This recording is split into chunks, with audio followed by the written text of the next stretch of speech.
and we're playing to a large group of like nobody. That's all fine. right. That's common. That's fine. I mean, it's like I already knew that. Yesterday I had like 17, which I thought that was wow for me. Did pretty good. I mean, there's a lot of other channels that are just like they're killing it right now. But it's like it's whatever. It's like it is what it is. Yeah. You know, do you wanna kill it and be boring, or do you want to kill it and be entertaining? Well, I wouldn't say they're being boring. I mean, they've all got definitely their own thing going on. I'm not saying they're boring. I'm just saying we got the pizzazza. I think the thing, this is the thing that's going on. This is what I think, is that a lot of channels now, like I said, they're either going the elitist route where it's like high-end equipment, the best equipment, or they know a lot about equipment, blah, blah, blah, yada, yada. Or they're all about pressings. They're all about, the best of the best, da, da, da. And I don't think there's any place for like just the normal everyday collector anymore. It's like people like you and me and like our friend Tim and stuff like that. It's like, you know what, we're just normal regular collectors where we like to go out, we like to go to Walmart and buy a repressing of Led Zeppelin, Houses of the Holy, and not be freaking scrutinized for it. And that's what's happening is a lot of people they're like, oh, you bought it at Walmart? But these people that are high-end collectors, I'm calling you high-end collectors out there. Hey, Tim. You're high-end collectors, yeah, but you go to IKEA and you buy those Kylex shelves, so you're not quite 100% high-end collectors. No, I'm not saying high-end collectors, because I have nothing against those, because there's people that are going to be like that anyway. There's going to be elitists wherever you go. But I'm saying that I'm starting to see a lot of them make fun of the people that are the common collectors, like the people that go out and they thrift, and they go out and like, it's like, okay, like say if you were to buy like Marvin Gaye, what's going on? Hi, Trish. That happened to me. Yeah, like if you buy like Marvin Gaye, what's going on? Okay, maybe you don't go out and get the original. Maybe if you come across the original, in the wild, you might pick it up. Yeah. But, you might go to Walmart and buy the repress. It's on green vinyl or whatever, and take that home and listen to it. But the thing is, there's a lot of channels out there that'll be like, oh, you bought the repress at Walmart, or you bought the repress at Target, and they're like, ugh. They'll put their hand up like, ugh. Yeah, it's like there's too much of that now. No, it's like when a couple years ago. Hey, easy. I think the album came out a couple years ago. People were like, you bought Harry Styles? And I'm like, yeah, I like Harry Styles. They're like, why? Because it's like, it's what I like. And I noticed that some people, they kind of like they kind of like, I just feel like there's not any like room for the comic collector anymore. It's like, it's like for the everyday collector. And it's like, there's some things like, okay, like, let me use, for example, okay, say the Police Synchronicity. Okay, the album. I like the album. It's a great freaking album. Yeah. I know who the Police are. I know who Stuart Copeland is. I know who Sting is. I know who, Andy Summers is. But I don't know every single detail on that album. It's like I don't know who the engineer was. I don't know who, this person was. I don't know who the guy who cleared all the trash in the beer cans was. I don't know all this shit. And a lot of people know that stuff. And the people that know that stuff are the ones who start looking down on people like us that don't know that stuff. I gotta ask you a legit question. Is your copy purple? Is your copy like when it goes in the sun? Because they say no, I've looked. I mean, I know that much. Yeah, it's not. No. My copy doesn't. I bought my copy for like $2 or $3 at Amoeba. And I the first song I played was a soccer song. I had to. I like went and put my thing right on the soccer song. Hey, Zeb. It's getting to a point now where it's like I said, it's starting to get elitist, and it's like, I just don't like the way that it's going, and that's the reason why, like I said, I really don't do this whole thing where I'm like, oh, why not you do this stuff? It's like I'm like, it's just I'm just not doing it anymore. That's why because it's like channel. Well, I'm saying like you, Lisa. It's like okay, like I like to poke fun at you because you didn't pick up that Smiths album. I poke fun at you about it. It's all fun and games. I'm just playing with it. You know that. Yeah. The fact that you go out and you buy what you buy and you get what you get and you like what you like, that's great. But it's like now if I was serious about that, like you bought a One Direction album instead of a Smiths album, fucking gross. Now that's just I can't stand that. It's like it seems like that's kind of like the way it's going. That's happened to me in the past when I had shown One Direction in the past. The vinyl community's like, really? And you know what the thing about is when I started my channel, I wanted to show the stuff that nobody shows. Like, oh yeah, I like Greta Van Fleet. What's that, I'm going to show that. I'm going to show the stuff that you don't seeing the vinyl community, right? I remember when I was talking to vinyl community, and I was talking about, what was it? I was talking about something that I liked last year. Awesome, Zeb. Yeah, they don't know it. They don't know Hey, it. Fox Guy. Welcome. Hello, Lewis. Hello, Tim. Hello, DJ. Hello, Zeb. Hello, Cowboy. What Dewey. is up, Dewey? Long time no see. Everybody, actually, those are people that are joining in on Twitch. We are actually on Twitch, and we are on YouTube at the same time. I think I'm also doing Kick right now. I think it's like Kick, Twitch, and YouTube. So we're on all Kicks. Hello, Kicks. Haven't seen What him is up, forever. Vinyl Kicks? Haven't seen him in forever. What's this? What, like last night? Was it last night? No. Before last night, he hasn't been on in months and months. So it's been a while since I've seen him on our streams. Yeah, but like I was saying though, getting back to the whole thing is like I just think that people, are just, when I first started, with the YouTube channels, I first started getting involved with everyone that collected records. It's like, I thought that I had a pretty good knowledge of records. I thought that I had a pretty vast knowledge. I thought I had a good knowledge of music or whatever, and I really realized that I did not know a whole lot, like I thought I did. Hey, Eddie, what's up? And it's like after a while, I have the ability, and I'm very humble, and I'll like sit back and like listen, to people talk, like when Tim talks, it's like when he starts talking about different bands and artists, I'll listen and I'll absorb it like a sponge, and I'll take it in. But after a while, it's just like I don't know, it just seemed like it was getting very elitist, and it seemed like if you were like just someone, okay, here's the part that I can't stand. When people try to say, "Oh, you have crap records," that is unacceptable. It's like I don't like that. When people are like, "Oh, you have crap records," I don't think any records are crap records if you enjoy them. Yeah, I think if they make you happy. Like, okay, maybe I have may have a shitty version or a shitty copy of one album, and it cracks and it pops, but I enjoy it. I like it. It's like I just feel like there's a lot of music shaming. That's what I guess it is. Well, it's music shaming, not fat shaming. Music shaming. It's been that way for a long time. Uh-huh. And I think when it comes to music, I'm kind of a person that is all over the place with what I collect. Uh-huh. And my current obsession right now, guys, don't shame me for it, is Ghost.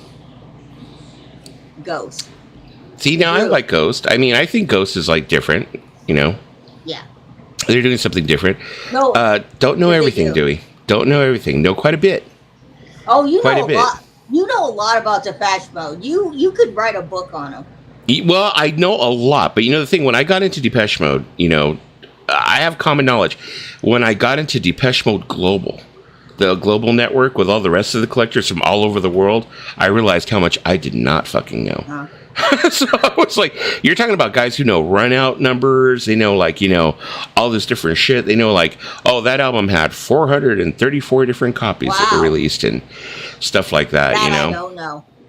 Yeah. So when I joined the Depeche Mode Global Network, it's like that one. Those collectors are hardcore. It's like that one group I collect, King Gizzard. They have 123 versions of Polygon or Wonderland. I'm like, what? Like this guy right here, Tim Allen. He's a friend of ours. He comes up on the panels and stuff. He goes out and he finds these freaking great bargains, 29-cent bargains. We call them bargains. And he comes back with records that I'll get freaking jealous of. I'll be like, you found that for 29 cents? But other people would end up being like, They get all freaking, touchy and shit, and they'll be like, yeah, that's a crap record. I'm like, I sometimes go and I say to Tim, I was like, damn you, I'm jealous of you, because we don't have 29-cent records out here in LA. They're like $3 at the Goodwill. Exactly, Eddie. That's what I'm thinking. It's like people should not take negative comments about this. Well, I don't. No, I mean, if it's about the artist, no, I don't. I don't take it personal. I don't. I don't take it personal if they say something about the artist, but when they attack you and they're like, oh, you just show shit records, or you just this and that, that's when I'm kind of like, come on, man. We're all supposed to be here having fun listening to music. Okay, there's lots of bands I may not know of, but I'm willing to learn. If you think there's a new band I should know about, tell me about it. It's like, I'll check it out. Stuff like that. So, let me see. Yeah. Let's see. I think Bad Guy Angels music takes part of the fun of being a music lover as long as comes. That's what I'm saying. Friendly jabs, like with Lisa. When I jab at her because she went to Amoeba and bought that One Direction record instead of the Smiths album, and I jab at her. That's just out of fun. It's not like I'm gonna be like, Lisa, I'm not gonna fucking talk to you anymore because you didn't buy the fucking Smiths record. It's like I want nothing to do with it. No, it's not that. It's just friendly jabbing. Yeah. If it's out of fun, yeah, definitely. And then I find out I already have that One Direction record. So I got an extra copy. Yeah, that added insult to injury. But it's like that old song the great Cass Elliot sang, I like what I like because I like it. Exactly. And how are you doing, Greg, man? Hey, Greg. Go. And let me see. Fox Guy said, I just hate when people say every song sucks because they don't recognize it because it was an album track or not a single. I try not to do that, Fox Guy, but we can all agree, Fox Guy, that Revolution number 9... that song can go. We can all agree about that. Revolution number 9. Dewey, I have not stepped in a club for like maybe a year before the pandemic started. It's been a while, so yeah. Touching turntables all the time, but I haven't touched any turntables in a club. No wiki woo. No wiki woo. No wiki boo.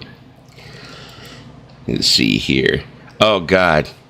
The Shack. That was a dive. This place was a dive bar. I DJ'd there a few times. They had the shittiest DJ. He was a bad DJ. He was bad. He every beat match that he tried to do when he was mixing sounded like a freight train. We call it the train because it would go ahead and it would overplay each other. Horrible. And the place was just a dive. They had roaches. Yeah. And it was horrible. That's a dive. Billy Budd, who is Lewis, my friend Lewis, he loved the place. And Sublime played there. Really? Yeah, the Sublime played there a week before Bradley Noel died. Whoa. It was this hole-in-the-wall place. I swear to God, the place was so shitty. But it was just one of those places. It was like an institution. Yeah. People loved it. It was a hole in the wall, and it was horrible, and people loved it. Oh, my God, that speed freak Frankie Love? No, I do not miss him. I remember. Oh, got a story. Story. Not my story, but Dewey's story. But I can repeat it. I remember it. Dewey, it was an unfortunate time in their, in his life and, Energy Productions. Because we used to do club promotions. Yeah. We used to do club promotions where we used to promote these clubs and stuff like that. K-Rock Nights. We used to work with Richard Blade, all this different shit, with KROQ and stuff. And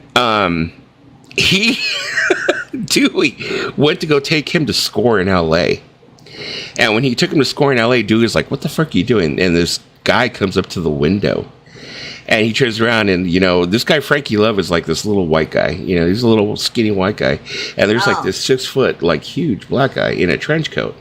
And he pulls out a big old bag of Coke and sticks a freaking knife in it. And pulls out all this Coke and goes, how much do you need? My friend Dewey's shitting himself. He's like going, what are you doing? And he turns around and our Frankie Love is like telling this guy, man, you better not be fucking cheating me. He's talking all this shit to this guy who looks like he's going to shoot him at any goddamn time. My friend Dewey's like sitting there shitting himself and stuff. Frankie Love's all, man, you can't be taking that shit from these guys. These guys rip you off, blah, blah, blah, and all this different shit like that. Hilarious story, man. But to hear Dewey tell it is freaking hilarious. It's freaking hilarious the way he tells it. Let me see. The only thing I find a little annoying, there are people in the VC who think hip-hop, I beneath them, and I'm a music genre, but that speaks on their ignorance. Yeah, I mean, I'm not much of a hip-hop fan myself. I mean, I like Kendrick Lamar. I have a few that I like. Kendrick Lamar, Childish Gambino. And I have respect for, old school. I mean, they gotta not think it's above them because there's the great album, The Low End Theory by A Tribe Called Quest, or Midnight Marauders, or Illmatic by Nas. There's some classic rap albums like The Chronic by Dr. Dre, or Tupac's first 2 albums, or the first few albums he did before he passed. I think the VC is kind of shut off when it comes to hip hop, but there was some really great stuff, like the stuff that the Beastie Boys did, Paul's Boutique, License to Ill. I just think people just don't really dive into hip hop because they're conditioned to think that hip hop's bad music. Not all of it is Eminem trashing his wife, okay? Some of it has actually got some, substance to it. That's supposed to be next year, isn't it, Zeb? Because we're supposed to be next year. He was already doing, I think, interviews on some of the red carpets and stuff like that. That it was already ready. It was already ready to be released. There you go. But there's one hip hop artist I don't care for, and that's Kanye. And I stand on that boat. I don't care for Kanye anymore. You know, I mean, if we look at it in a non-political way, I mean, I did like early Kanye. Yeah, College Dropout. And I mean, I most definitely, wanted to. I definitely wanted to own Yeezys myself and stuff like that. I wanted Yeezy shoes and all that stuff, but yeah, his politics kind of killed it. It killed it. If you think about it, it did kill things, his politics, but his albums like Late Registration was a good album. And then when I found out how he is in his politics, all right, I'm back. But there's a lot of great things. There's a lot of great things in hip hop. Mm-hmm. And we got the modern stuff like Tyler the Creator. We have Kendrick Lamar. I'm thinking of who else in modern hip hop. Oh, Childish Gambino. I'm trying to think who was talking about it early. I mean, I think it was yesterday. I forgot on what channel I was seeing it. Someone was doing a live stream, and they were talking about Steely Dan in Asia, and they were talking about how Asia had been sampled. I believe it had been sampled, but by who? I forgot. Well, they do. A lot of hip hop does sample things and use it in songs because a lot of them are pretty. They'll be pretty open to tell you that they do sample things. Mm-hmm. A lot of hip hop is sampled, but that's the magic of, I guess, hip hop. It's just, that's what I think. Beastie Boys, Paul's Boutique. It took them 2 years to get all samples legit. They got copyright notices. They got copyright striked. Early 80s rap is okay and fun, most definitely. I mean, that's what it mostly was supposed to be. I mean, if you really think about it, I mean, like I said, I'm not a hip-hop expert. 80s is great. But you have to think about, there was a shift, like when you got NWA and the whole gangster rap and the whole West Coast, came in. It shifted and it got really dark. Because before that, it seemed like it was all about, partying and everything else, and then it shifted and got dark. Let's be really honest. Mm-hmm. Don't you tell me you haven't been in the car. It's a really hot day. You're cruising in the car, and you don't tell me you never played Gin and Juice by Snoop Dogg. That song bumps, man. Gin and Juice. I remember when Boys in the Hood came out. When Boys in the song, I remember people were running around I was in high school, so I'm fucking dating myself. But yeah, people were in high school, and they were fucking playing the cassette. Yeah. The dogs are outside, Tina. Tina's trying to look for the dogs right now. That's Vegas Lights. Oh, yeah. Tina, you know what? Dewey and Lewis are in the chat. No, Zeb, Actually, he's walking the dogs. You are correct, Zeb. Early Outkast. Hey, Paulina. Early Outkast is fantastic. Their first 3 albums, that song Rosa Parks, that song is fantastic. I think even though a lot of people don't like it, that's Polaroid song, Shake It Like a Picture, Polaroid song, it's got a good beat to it. But Outkast, Outkast. If you can find Outkast, get them in your record collection. I don't have them. Except all Paulina. Pepsi's into the chat. You see, early Outkast, yeah. Hi, Vegas Lights. Let me see. Hey, Paulina. Yeah, I mean, like I said, I'm not a hip hop, expert. I mean, I do have a couple that I listen to. There's a couple of artists that I still listen to, stuff like that. I'm not too much of a collector of I won't go out and buy old, hip hop. It's not my thing. It's I won't really go search for it unless I find it really, really inexpensive. Well, maybe I'll go ahead and pick it up. But I mean, Childish Gambino and Kendrick Lamar. Those are some the artists that I spend money on. If you're gonna find old hip hop, you have to get the first 2 Outkast albums. You have to get Illmatic by Nas, of course, The Chronic by Dre, and you got to get some early Snoop Dogg, and you got to have that song by Will Smith and Jazzy Jeff. That song, Summer, Summer, Summertime. There's one band that I'm really, really into, and it's funny because whenever I mention it, even my kids will look at me like, what the hell? What? A lot of people don't really consider them hip-hop, but they are hip-hop. Some people call them avant-garde, blah, blah, blah, whatever. It's Death Grips. Oh. And I mean, it's funny because, like, I really, really, really like Death Grips because they're, like, total noise music, I guess. Yeah. But, I mean, of course, if you end up talking to anybody in my family, they would turn around and say, oh, it's because you're fucking midlife crisis, blah, blah, blah, blah, blah. Yeah. But, no, I really fucking like them, though. I thought you were going to say LFMAO. No. No. I tried. Do they really even count as like hip hop, or would you just like consider them pop? I called them the Weird Al Yankovic of hip hop. No, I mean their music was I mean that song Party Rock Anthem bumps though. I do dance to that song in the shower. Don't tell anybody, but I do. I'm old, yeah. Well, you're old too.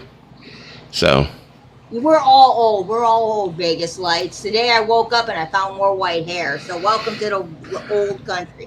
Lisa's being a typical VC member telling us what we have to have in our collections. Hey! Oh, Lisa, there you go. I'm suggesting albums. Whether you buy them or not is fine. I'm just suggesting them. I know you're not. I wasn't telling you to buy. I'm just suggesting them if you get hip hop. I mean, to tell you the truth, Vinyl Kicks, it's like, when it comes to Death Grips, I can't really, I don't know if I can really say that they're hip hop. I mean, they end up having rap in their songs, or they rhyme, but, their music is just like, I'm drinking beer. Damn. Get out of my business. Bye. Well, Vegas Lights all up in your business. Yeah, not a fan of Death Grips, can't stand the big fan of hip-hop, and also, okay, now, the thing is, I don't know if they would really be considered hip-hop. A lot of people say that they're avant-garde, that they're, what was the other word they used for them? I forgot what else he would end up saying. I mean, it's like, if you end up thinking about it, it's like, you don't end up having, like, 9 Inch Nails, having Outkast tour with them, or stuff like that, and 9 Inch Nails has tried to get Death Grips to tour with them multiple times. They're supposed to be playing here at the Observatory in Santa Ana not too long, in I think a month or two. I think. When I think of avant-garde music, I also think of that band called the Avalanches. They're kind of out there. Tim's leaving us. He says he's leaving us to go back to the Rachel Fold. Well, good luck with that. You'll be back. You love us, Tim. We love you. Some people consider them hip hop. Yeah, that's what I'm saying. Some people do consider them hip hop. But then, I mean, in certain circles, if you turn around and saying Death Grips is hip hop, they'll turn around and say, no, they're not.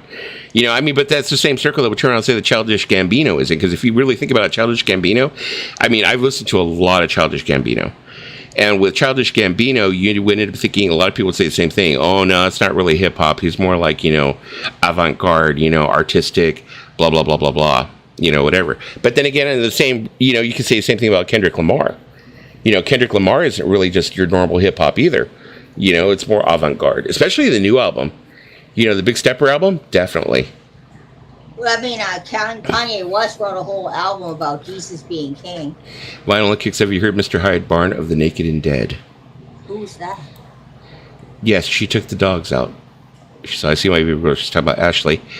Let's see, experimental hip hop or abstract hip hop is what they would call. Yeah.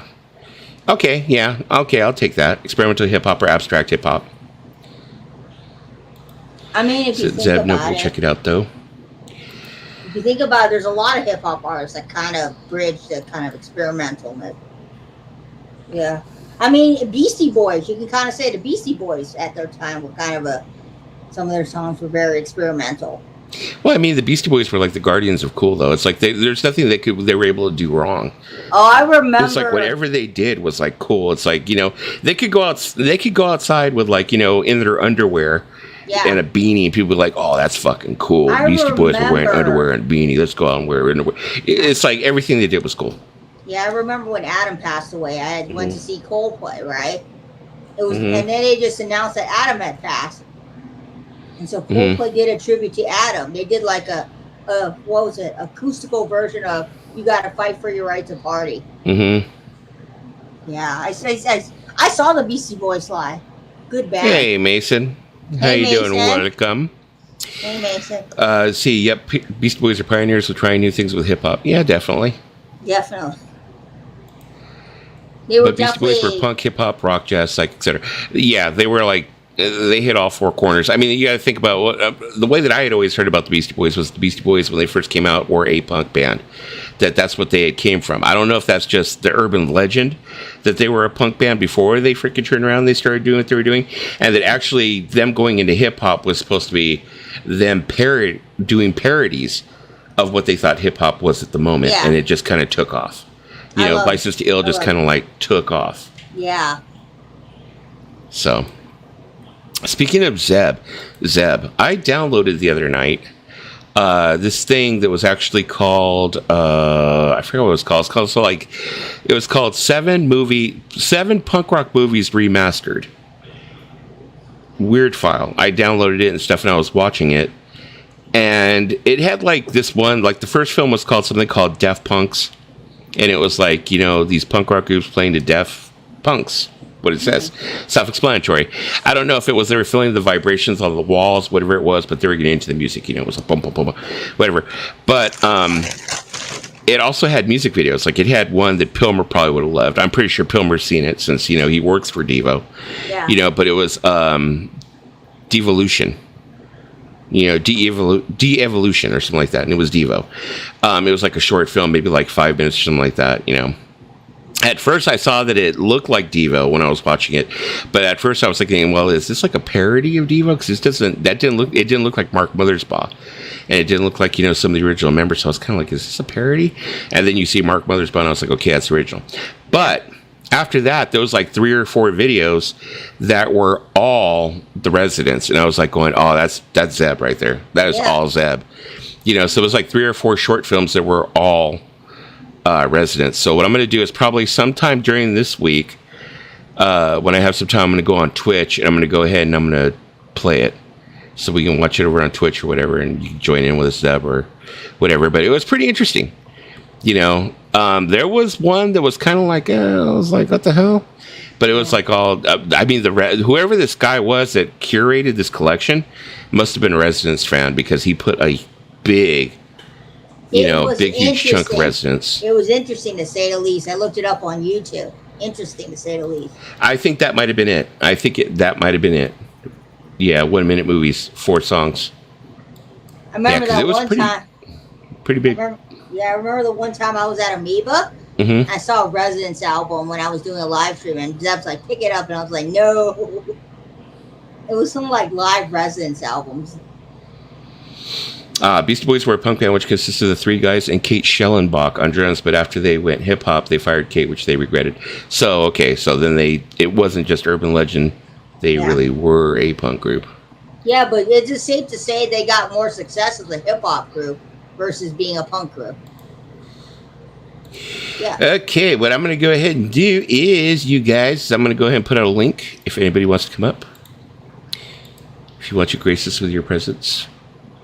There's a link. There's 2 links. There's one that's going out from YouTube, and there's one that's going out from Twitch. Okay, this is going to get me kicked out of the community, but you know what also has been stuck in my head? I'm Just Ken from the Barbie movie. Ryan Gosling singing it. Yeah. You know, I'm hearing a lot about that soundtrack. Yeah. There's a lot of buzz around that soundtrack. A lot of people are talking about it. Because Ryan Gosling was in the Mickey Mouse Club. He can sing and dance. I saw a post from Porter Sound Records that they were like showing that like they were all excited because they got the vinyl copies of it or whatever. Yeah. So let's see. Oh, there we go. And there is Paulina. How are you doing? Hey, Paulina. Welcome. Yeah, I was like seeing that. Porter Sound had put this thing up where they were like showing that they got their copies of the Barbie, soundtrack, and they were like all excited about it or something like that. But yeah, I don't know. I haven't heard it myself personally. I haven't even streamed it. Yeah, I've heard it. My Barbie. You got your copy. You haven't got it on vinyl yet, Paulina? Of course you did. There we go. Of course you did. Yeah. Of course, I got it from Spin Me Round. And okay. A collector, outer state kind of thing. So it's somewhere on here, but I need to get to it. But yeah, Hey, Mason. Kate, Hey, what's going on, Kate guys? Schellenbach was part of Beastie Boys, but then they fired her because they went all hip hop, and they're starting to make songs that were like somewhat misogynistic, and so they fired her because they didn't think that she could handle it or anything like that. But they did make it up to her by signing her band Luscious Jackson to Grand Royal. Oh, okay. Oh. So that was the connection then. That's why they did it on Grand Royal. I did not know that. Yeah. I did not know that because I know that we stayed friends and stuff, and they said like, we're sorry we fired you. We should not have fired you. That was our mistake, and they wanted her to come back, but she was like, no, I'm with these girls now. Yeah, because I always thought that Grand Royal was a boutique. Wasn't it a boutique label for the Beastie Boys? And DJ Trish is telling us here that she has a new video up. She has a new video up, so go ahead and check that out for DJ Trish. The nicest lady in the vinyl community. Most definitely. Or the music community. She collects CDs. Yeah. Mostly. I've been buying a lot of CDs, though, too, lately. Because they're so cheap. They're so cheap at the thrift store. So, Mason, what have you been up to? It's been a long time since I've been actually on stream, so... Well, Any Twisted Tea tonight, Mason? Because I know you're on a Twisted Tea kick. No, it actually wasn't. Lisa, I was actually drinking beer last night. No, because you were telling people you're into Twisted Tea. I was for a while there. It's until it started tasting like ass. Donkey. So I decided to kick that, and beer is what I drink now, pretty much. Oh.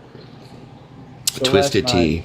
Last night, let's see. I went to a party, had a beer, and then played beer pong, and that was Modelo beer straight out of a keg. Dang, our Mason's growing up. I remember when you were on our streams 3 years ago. You were a teenager. Mason grows up and he grows up and he grows up. Did Mason do the leaderboard last night? You went to a party late Saturday night, didn't get laid, you got in a fight. It ain't no big thing. Just kidding. Well, I'm just playing. I mean, you're right about part of that, Dusty. I went to a party with honestly, a condom in my wallet, and being safe. Yeah, good job, Mason. Yeah, but there weren't any single women there. Well, at least you were safe. So didn't want to waste it. Yeah. Don't worry. She's out there. She's out there. So what would you say is your type, Mason? Do you have like a certain type that you would say that you gravitate towards? Well, I can give you my age range. Okay, age range is... Honestly, at this point, like, I used to be like, 18 and up, but honestly, at this point, I'm going to go 21 and up, because at least if they're legal drinking age, then you can't get into any trouble with that. That is there a good you go. point. Vital Kick said, Mason, any shots of Crown Royal and BJ's? Are you talking about Bartle? I hope you're talking about Bartles and James Vinyl and Kicks. Yeah, I hope you start talking about the other term. Mason's left party. How the times have changed. Yeah. Fox said sausage. Man, this whole community, the little bubble that we're all in, is a sausage fest. What are you talking about? I mean, you remember that movie? You remember that cartoon they made about sausages? And Seth Rogen played the main sausage? Yeah. So, yeah. Is that 21 years old? Yeah, you have to be 21 years old. They wanted to lower the age. They wanted to lower the age again like they used to. And during the 70s, you only had to be 18. Oh. It's like, but you have to be 21 to buy beer. Exactly. You can buy a gun, I think is it 18? You buy a gun at 18, you go to war at 8. But you can't get drunk. Damn it. Said, no, B&J Scotch whiskey. There you go. Oh, yeah. Good. Zeb and tobacco. Zeb, you need to stop with the tobacco. You need to stop with cigarettes. It's going to kill you. I'm telling you, bro. I quit like about maybe 7 years ago, 6 years ago, something like that. I went cold turkey. That's probably how I gained all this weight, because I had lost a shit ton of weight. Lost a shit ton of weight, which I did a lot of smoking when I was losing that weight, and then I gained weight. 18, Zeb. 18. Let me see. It said here 18 beer, cider, wine, 21 liquor. Strong shit. So you have to be 21 to buy the strong shit, but 18 you can buy beer. Huh. You just drink off beer. I mean, here it's like, do they have a limit on that, like how much alcohol they put in the beer? So I know here it's like, we have like this one. The one that I'm drinking right now is like 9% alcohol by volume, which some people would consider high. I mean, there's ones that are probably way higher. But, so yeah, there's that. But anyways, so like I'm going to say, I'm going to go ahead and repeat what I was saying earlier, Lisa, and see how Paulina feels about the situation. But, oh, there you go. Paulina's all, I just stay on the Pepsi. Lisa's on the water. Lisa, there's been so many times where I think you've been on here drunk. Don't bullshit a bullshitter. Why? That's alcohol. That's alcohol. No, it isn't. You had that cup yesterday. That's probably beer inside of it. That's probably pee. No, no. It's No, she actually pees in her no. cups. It's diluted iced green tea. It's diluted pee.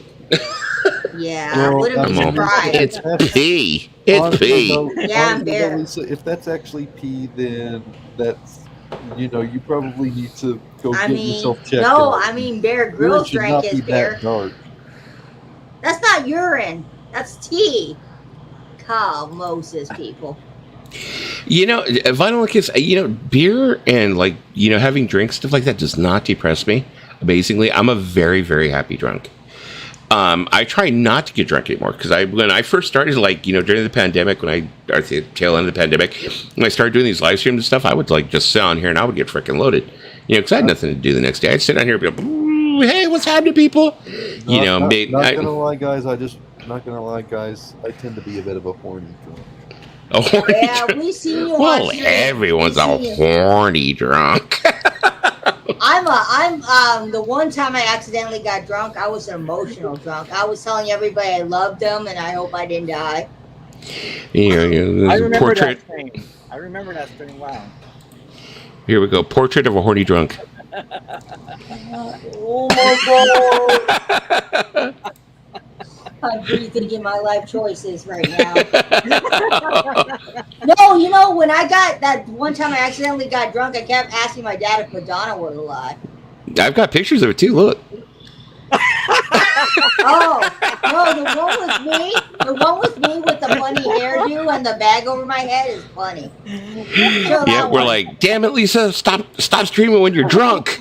That's the one. We're like, damn, Lisa, you need to stop streaming when you're drunk. I forgot about those. I know, it's been a while. You know why? Because tonight I'm streaming on StreamYard, and I haven't streamed on StreamYard for a while. I was using Restream for a while. Yeah, I mean, you haven't streamed in a minute, Dusty. I just figured maybe it's time for me to come back for a little while. It's like going, man, I haven't been on for a while. So I'm like, let me go ahead and go back and see what's up. I've been bored because you guys are literally YouTube vinyl community streams are the only live streams I participate in anymore. I used to be a part of a dozen freaking online. Yeah, you remember Mason? And now I've limited it down to just one. You remember the old times, Mason, where you pissed off Ron Beaudry because you want to play Mozart? I remember that. That's a part of vinyl community lore. The thing is, the reason why I decided to come back, Mason, is because, excuse me, which was the thing I was going to ask Paulina what she thought of it. So I was telling Lisa before we came on, I was saying I feel like the vinyl community now and the music community is going more towards being elitist and being very snobbish when it comes to pressings and everything else, and there's no more fun anymore. When we used to when we get on here and be stupid, we come on here nightly and we may talk about music, we may not.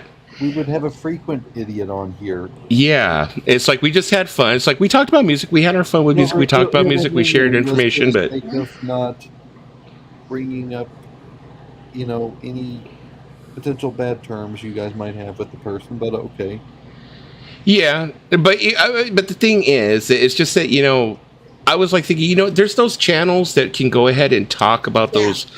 There's going to be the challenge that people, if they really, really want to talk about that information, run out, codes and everything else and different, how there's 40 pressings in Germany and stuff like that. Music, ma'am.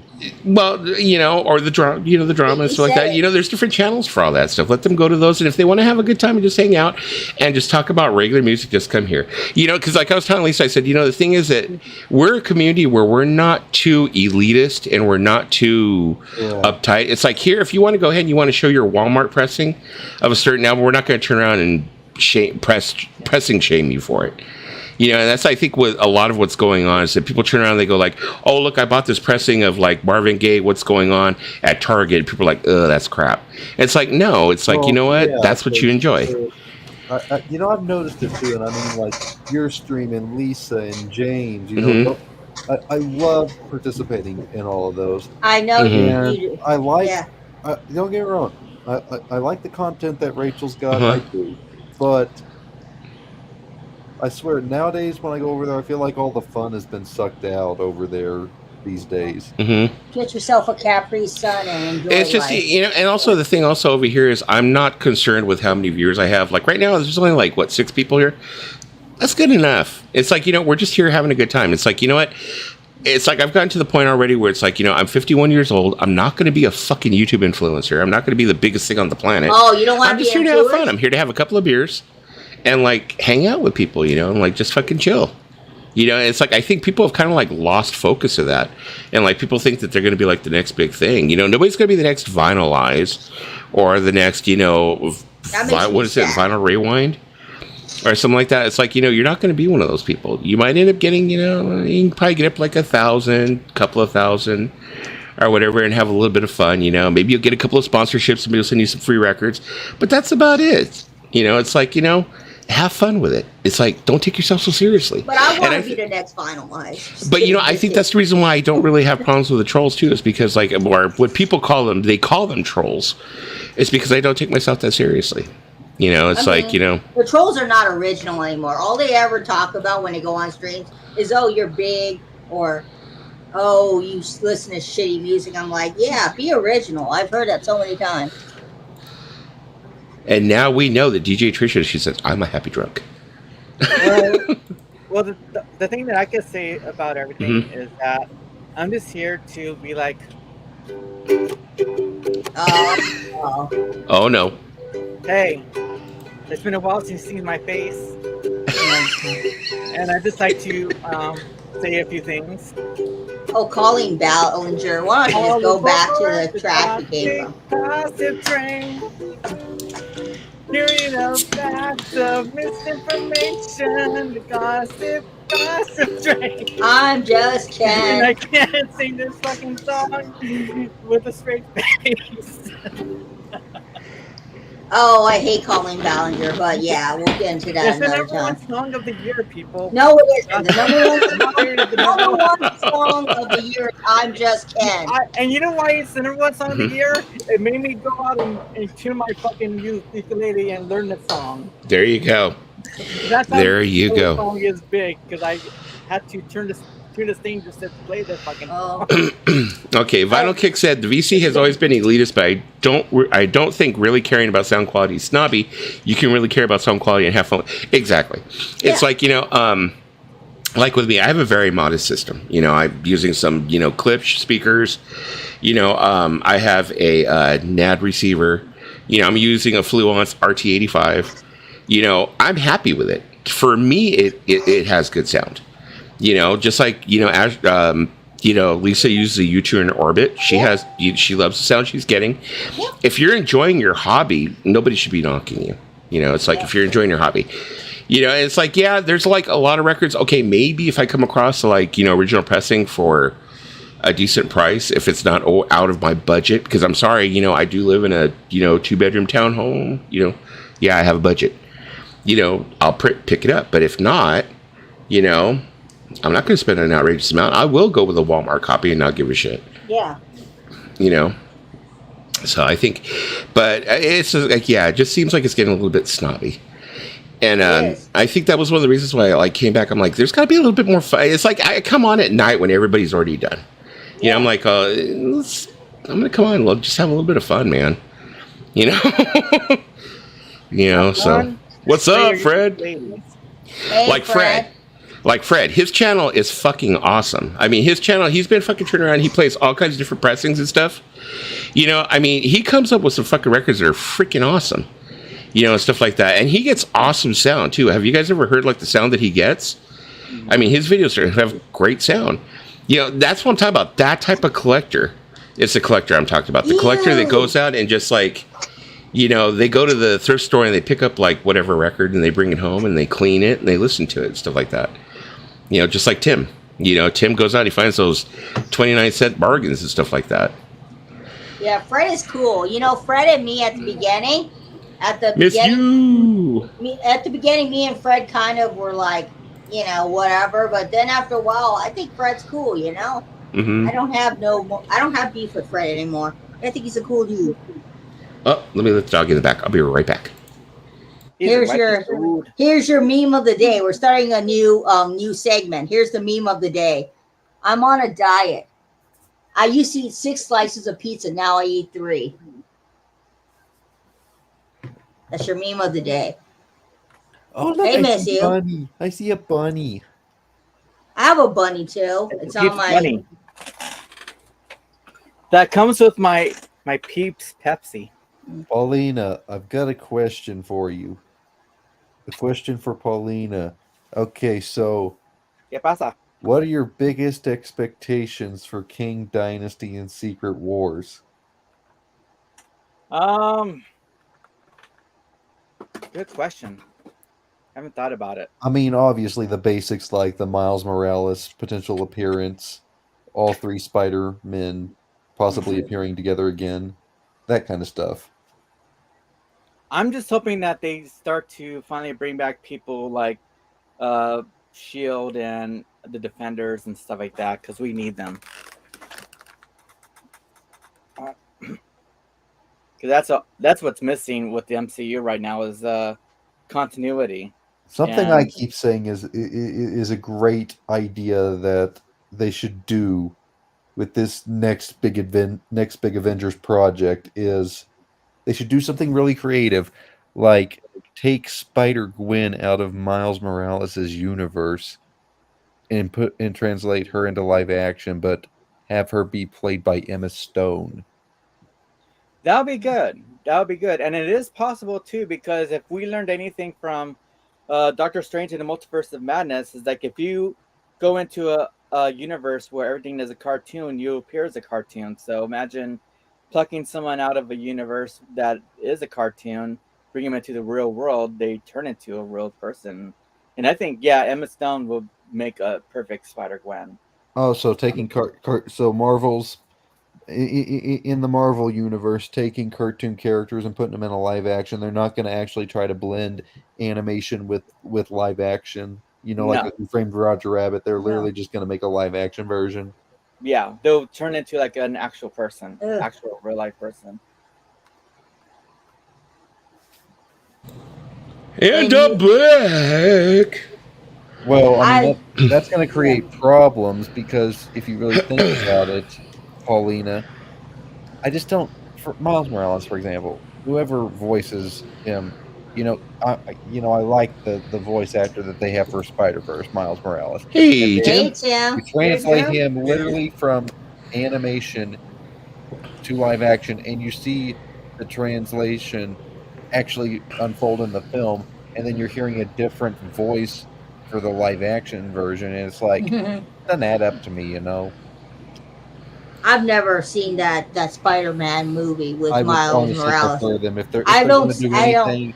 I would prefer them to go the route of just literally blending. But I do have the soundtrack. I do have the soundtrack for Spider-Man. You would be correct, DJ Trish. He does have a $70,000 turntable. All the more power to him. I mean, if you can afford it, go for it. His turntable was $70,000. My turntable was 400 and something. You know, like I said, he's an elitist. You know, it's like I'm never going to be on his level. I enjoy watching his channel because I see things I'll probably never own. But it's entertaining. But I know I'm never going to own one. I start to wonder with my channel, when will I become that one channel that gets free turntables? Because I see some channels on TikTok and they get free turntables from record companies, and I'm like, What's the requirement? So, Tim, is that a Pong shirt? Of course, Tim keeps it old school up in his biatch. Oh, I love Pong. I love Pong. Long shirt. So I love I've Pong. been trying to come up here since you put the link up. It's taken me this long. Really? You have the new laptop now. I was watching on Doc Dawkins. It Yeah. wouldn't start. It wouldn't, and I don't think I know how to turn it off. And I think that was the problem. There's no like menu on the. Do anybody have Windows 11? I think I'm on Windows 10. I have Windows 11. What do you need to know? How do you turn your computer off? To turn off your computer? I need. Yeah. Thank you for stopping by, Miss You. Oh, hold up. There's no menu on the side like every other menu I've ever seen. I don't even. Not the operating system. I don't think. I think it's the computer. There's no off switch. Oh, what you're gonna do is you're gonna click the four blue things, and then you're gonna look for the thing that looks like a plug, and then you're gonna click that, and it'll give you the option to turn it off. I don't know what you're talking about. It's like a blue Windows. It's on the bottom of your taskbar. Okay, I'll try that because I have Windows 11 now. But I don't know this either. Okay, and I was pretty sure I turned it off. I'm resetting the whole thing because I held the power button down for like 30 seconds. Trust me, Tim. That happened to me. But then when I lift the lid, it just comes back on. Is that normal for some laptops to just turn on? No. I just have a MacBook Pro. And Tim, I'll tell you the honest truth, Tim. When I first got Windows 11, I was like, where the hell is the power button? So I had to go watch a YouTube video for some Indian guy, and he told me, and that's how I know. You know, the thing I think it is, Tim, it has to do with your power options. What is like, that's probably the reason you were saying it turns itself off? No, it turns itself on now. As soon as I open the thing, it turns itself on. Oh, yeah, I think that might be the power option. That might be a power option I think that you would actually end up having in the power settings where it says like what to do when the lid's open, what to do when the lid's closed. I don't care as long as it's not using power when it's doing that and it's not screwing things up. No. I think what it's doing actually when you close the lid is it's probably going to like a sleep mode, and then when you open it, it's waking up. Yeah, but I've turned it off. This last time I hit the button for like 30 seconds. It was off. And then I closed the lid and waited a couple minutes to turn the lid on, and it came back on again. I'm like, that's. Well, then again, from what I've heard, it's better to put it into sleep mode than to turn it off all completely. That's what I do. That's what I do. Yeah, but it's a battery operated thing, so it's using batteries if it's. Well, is your laptop plugged into the wall? I do, but then it tells me to unplug it because I'm ruining the battery if I don't unplug it. Yeah, same thing happened to me. I have a laptop here, which is an HP, where I ruined the battery, and it has to be plugged in. I don't use it every day, I mean, I usually use it for this, but I don't know. Right now, I don't know. I mean, I may fall. Yeah, that's what I was saying. I mean, this is a really nice laptop. This laptop is nicer than my computer by far. I was about to say, you look very, very clear. Well, I'm still in 480p. I haven't changed it. Oh, okay. You haven't gotten 720 yet? Okay. No. I think you play around with your webcam settings, and it can go up to 720. Yeah. But he's worried about it draining more of his internet, more bandwidth. My internet resources aren't great. That is true, Walrus. Rest in peace, Stevie Ray Vaughan. August 27th, 1990, the year I graduated. I'm dating myself big time. Wow. DJ Trish says, I unsub 45 when he started picking on Mazzy. Yeah, the thing about Mazzy is I know that Mazzy is in the elitist group, but Mazzy is more down to earth, I think, than most of them. Yeah, Mazzy doesn't take himself. Yeah, Mazzy's he's very down to earth, I think. I never liked Mazzy. I still don't. I don't watch Mazzy that much. I'm not a big fan. He always kind of turned me off.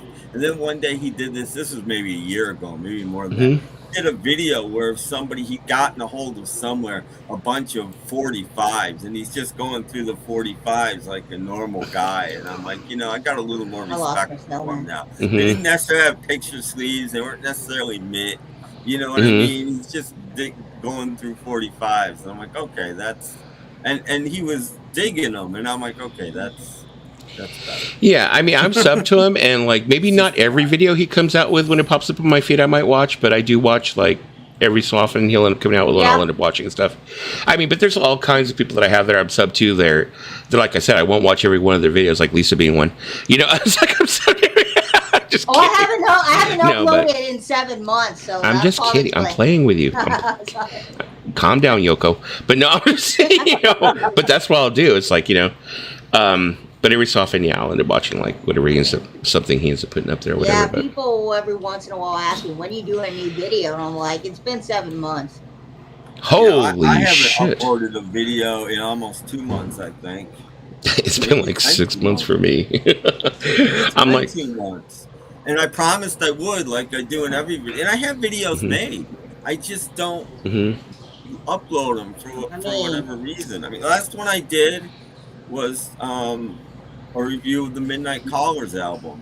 Yeah. And I was asked to, but that's not why I did it. I really do think it's a fantastic album. And that was the last video I did. Damn, Fox Guy says he saw Stevie Ray Vaughan 7 times. That's freaking amazing. You know, that's like somebody saying they saw Hendrix like 7 times. Let me see. Vinyl Kick said, I heard putting your computer in sleep mode. So it's just Boys twice. You saw the Beach. Okay, but was it all original members or was it? It was all the surviving members that are still. Oh, it was with Mike Love because that's what. Well, actually, no, it wasn't. Actually, no, it wasn't. It was the Mike Love Beach Boys. You got me there. But did you get to see John Stamos? Yes. Then it counts. It rocks. I saw John Stamos. It ain't the Beach Boys if Brian's not there. I don't know. Brian, John Stamos. I would probably say if John Stamos isn't there, it's not the Beach Boys. No. I'm fucking with you, Mason. I'm fucking with you. You know what? I told John Stamos he wasn't attractive. I told him just basically he wasn't attractive. He turned around and probably looked at you and go, I know you're lying. Yeah. John Stamos looks like the type to be like, I know you're lying. I'm attractive. You know I'm the reason why you watch Full House. Yeah, the reason why I watch Full House is because I like the little twins. When I was a little kid, I liked watching what trouble they got into. Yeah, but the thing is, whose acting career is actually taking off now? Not them. Post Malone? Sister. No, just kidding. Well, you break it down. Okay. The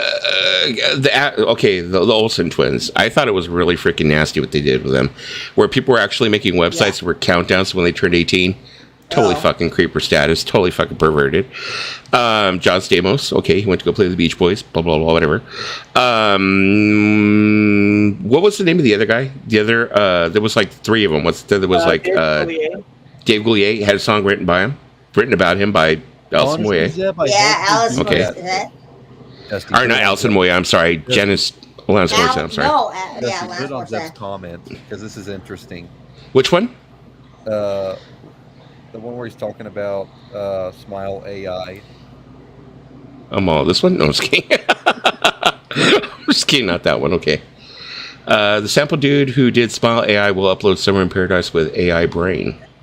AI Brian. I hope they do it. I listened to some of Smile and AI, and it wasn't bad, but why didn't they put good vibrations on it? Well, my issue with the Smile AI deal is that they changed too much from it.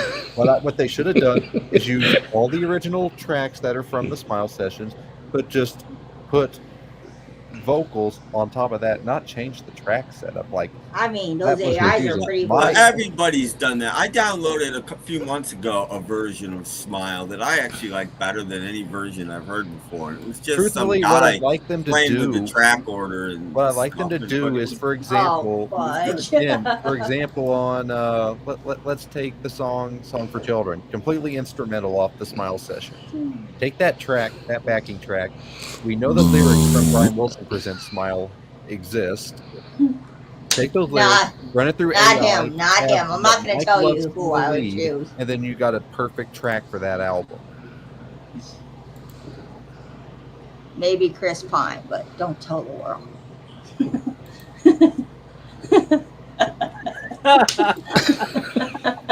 That's the old school. There it is. or Tom Hiddleston. Okay, Tom Hiddleston.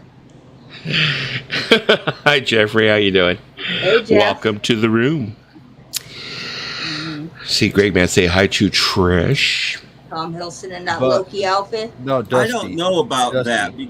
that because there are extended versions. I mean, there's an extended version on Smile. There are extended versions of Good Vibrations. I think it was supposed to be on Smile, not the single version, but the song No, itself. that's I why think they was. literally on the Smile sessions they made an alternative version that was slightly different than the single version. Yeah. But I think it was supposed to to be there, not the differentiate it. single. But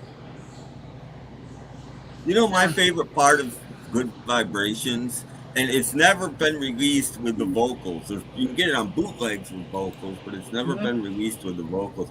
There's a version with a fuzz bass solo in the middle. I love that. It's just so cool. Oh yeah, It's just a fuzz bass, and you're like, "What the heck, man?" yeah. They have it. They have it. No, on the, like my they have it favorite, on the actually my CD favorite single. version.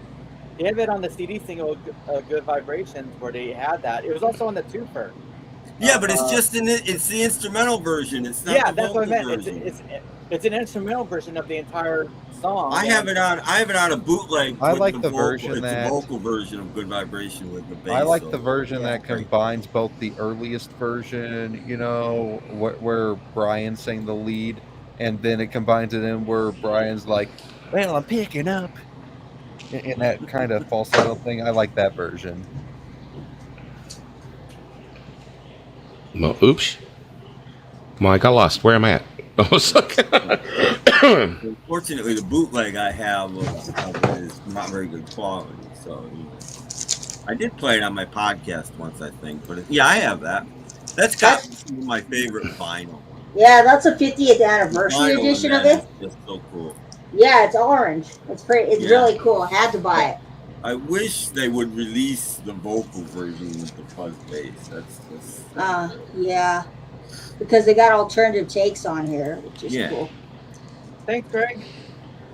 Yeah, but Okay.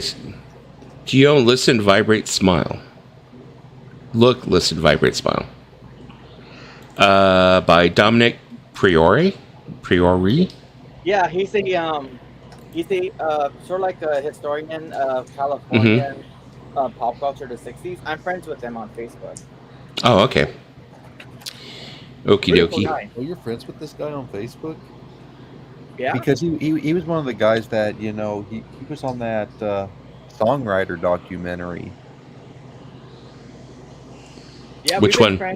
We've been friends for Brian about- Wilson songwriter documentaries, you know, that kind of covered everything, like literally every Beach Boys album up to the point of LA Light album, basically. yeah, Like there's Yeah, two we've been documentaries. friends There's since, the 60, there's the 20 61 to 69, and then there's the Hmm. 69 to 82, I believe.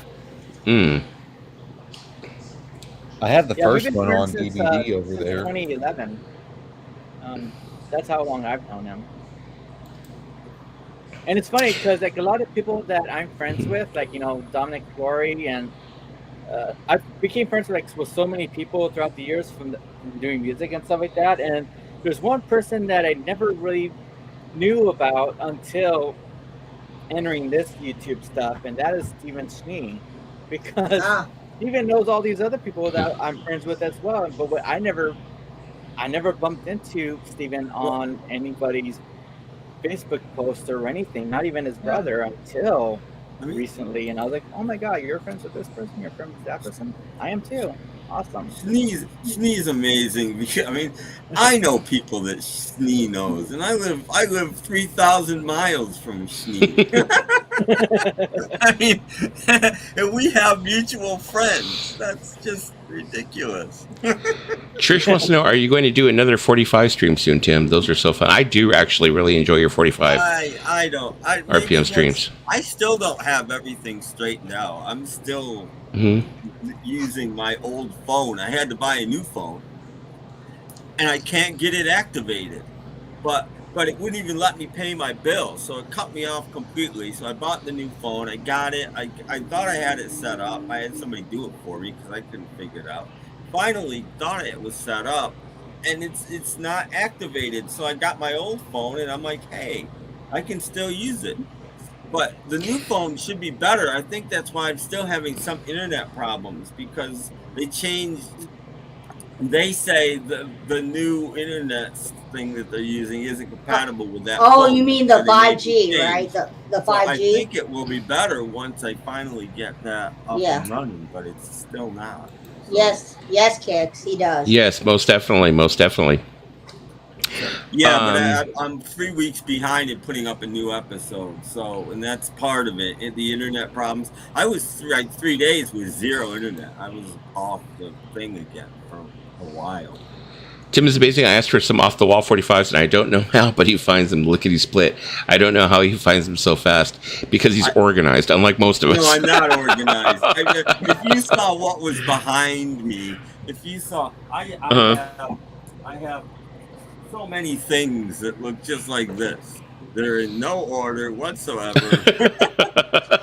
And then, Are we twins, Tim? Are we twins? in my other room, I've got a closet that I installed shelves in. And on those shelves are just 45s. They're not in any order. They're like, We are twins, Tim, because I have the same exact like trait. leaning against the back wall and coming out this way so I can thumb through them, but they're not in any order. And they're put on shelves, so I think 5 stacks fit on a shelf, and there's 5 shelves in there.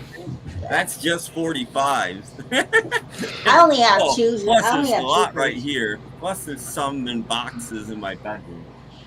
You know, I have a couple. I mean, right now I have a couple of 4K Logitechs that I'm using, the cameras, but I know that I have a few 1080p's that I have put away.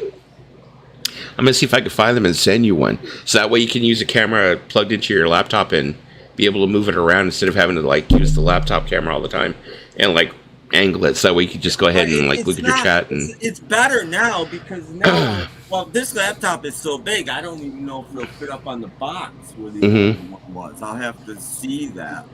But now I have a cord, though. This is what I did last time. I can plug in an HDMI cord into my laptop, so I can actually read the comments and stuff off the screen that's right here in front of me, which is much, much better.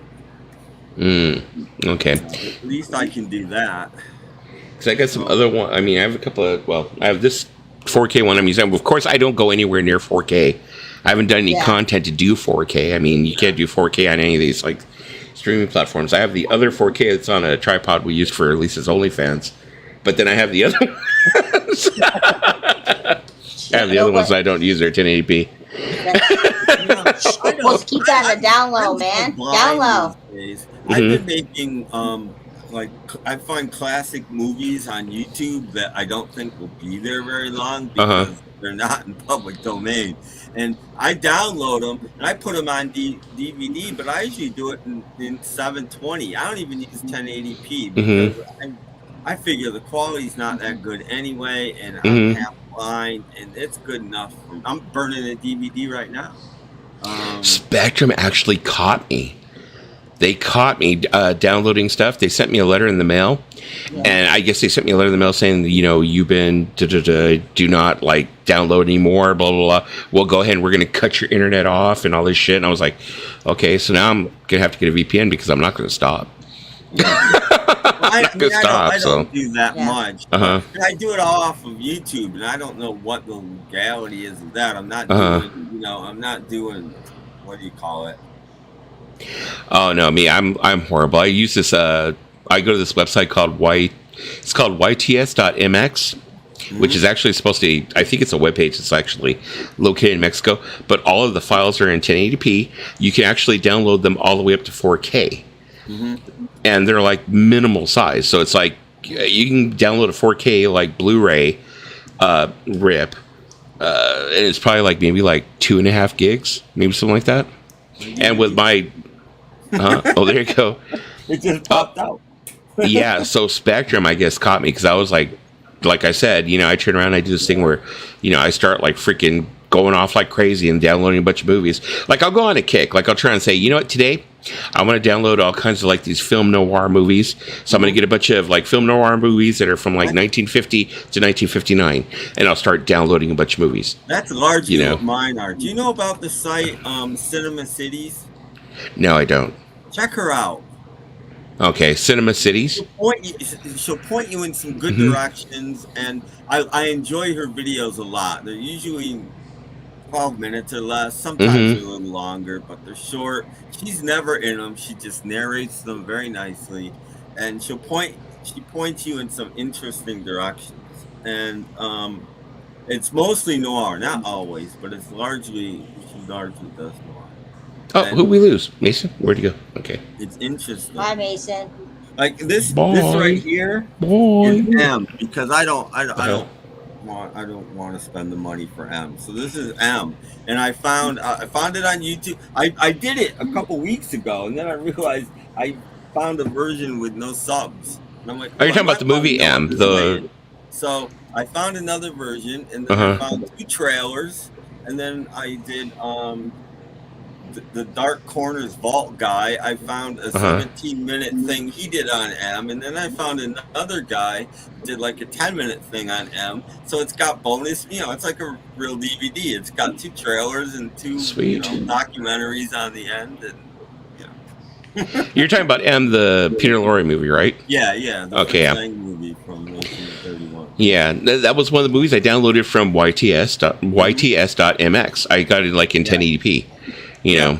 Well, I could have got this in 1080p, and I'm sure that's probably the Criterion version. There's lots of Criterion versions on YouTube, and I'm like, they're not going to be there long. That's why I've been, I find What I was doing when I first started, I was downloading off of YouTube, but I first started using VLC Media Player, and I was doing the whole like jumping through hoops to go ahead and download, but the rips weren't coming out that great. So I downloaded this one program that was called 4K Downloader. Yeah, I think it's called. Trying to get me to use that. Yeah, great. It's awesome. You can go ahead and download all the way up to like 4K if you want. The thing is, though, when it comes to a full movie, it takes a long time. So it's like it could probably take like up to an hour. 4K. It's not that it takes a long time, but my internet's not good enough. Usually I'll get the fail thing in the middle. It just stops. And I try to restart it and it won't restart. And I'm like, okay. Yeah, what ends up happening is, like I said, it'll go ahead for a full movie. It'll take too long. Me, what I do is like usually I do like if I go over on Twitch and do like music videos, it's like I've been trying to upgrade all my music videos to at least 1080p so they look better and stuff. I'll go there and I'll download the 1080p music videos or whatever. The thing is that if you use the free version, you can only do 25 downloads a day. 25 music videos, that's a lot. Yeah. If you pay for it, then it's unlimited. But paying for it's only like $3 or $4, I think, a month. Uh-oh. And I still have not pulled mine out of the freaking garage.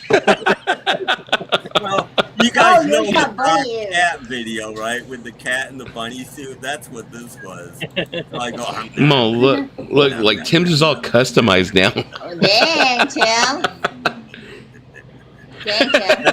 I made my own cat. I made my snowman cat. It's like it's customized. Yeah, I made a snowman cat, so I could. I am sorry, I'm like so behind on these freaking on the comments. Cinema City is a YouTube channel. Cinema Cities is a YouTube channel, and she ends every video. There are 8 million stories in the Cinema Cities. And Zeb said, "I'm back." This is one. You should read all his comments in his voice.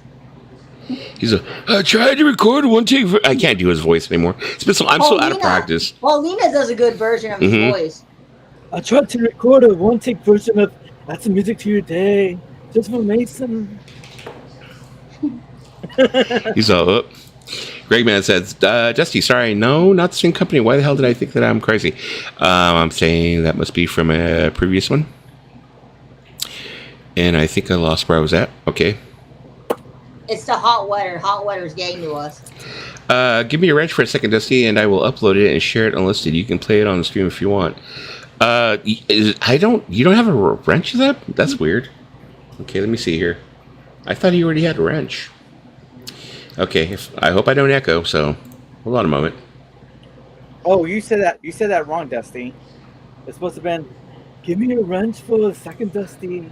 And I will give me a wrench! You can play it on the stream if you want. Come on, Dusty. I am the best man in Norway. He's like, where's my wrench? Okay, let me see. I hope I don't echo. I do a bad. Okay, here we go, Zeb. I'm uploading it now. Why don't you listen to the residents in Deerhoof? Do you not appreciate the good music that I play on my channel? It's okay. Okay, I have there one you go, rating Zeb. 45. That's it. In my, it's the only thing I'm I've ever uploading it acquired. now. He said Pauline just sounded like Ringo. Peace and love. Peace and love. Oh, this is not Ringo. Peace and love can change the world. Peace and love. I love- It's my new song. I love when Ringo Brinley Forward did is those a great Ringo song. voices. Sure, it sounds like everything else I've done, but it's good. Peace and love, Greg. Peace and love. I really, going back to that old video from ages ago where, what was it? Richard Dolan had that live stream where all those people came in doing the Beatles. I swear those guys should have gone around to all the freaking channels and did that shit. Oh, Well- a couple of them were really good. Exactly. Ringo wasn't very good. Yeah, but the rest of them were Brinley pretty did a good job. Especially George. George was my favorite. If they had turned around, what would have really been hilarious? I mean, they really could have rode with that. They could have turned around, did live streams during the pandemic, did live streams where they turned around, they were just avatars, and turned around and ripped apart their own albums. Did reviews on their own. That would have been hilarious. People would have tuned in for that shit. Fuck you, John. Just going back and forth with it. It would have been hilarious. Yeah, I was there for that. And Fuck me, you, and John. me and Beans needed some time after that was over. No. It was hilarious. No, Kix, you gotta hear it, Kix. Kix, you gotta hear it. It's on Richard Oh Dolan's my God, channel. Kix, you have to hear it. My They favorite. sounded like them. No, it's on Richard Dolan's My channel. favorite was whoever was doing Mhm. Paul.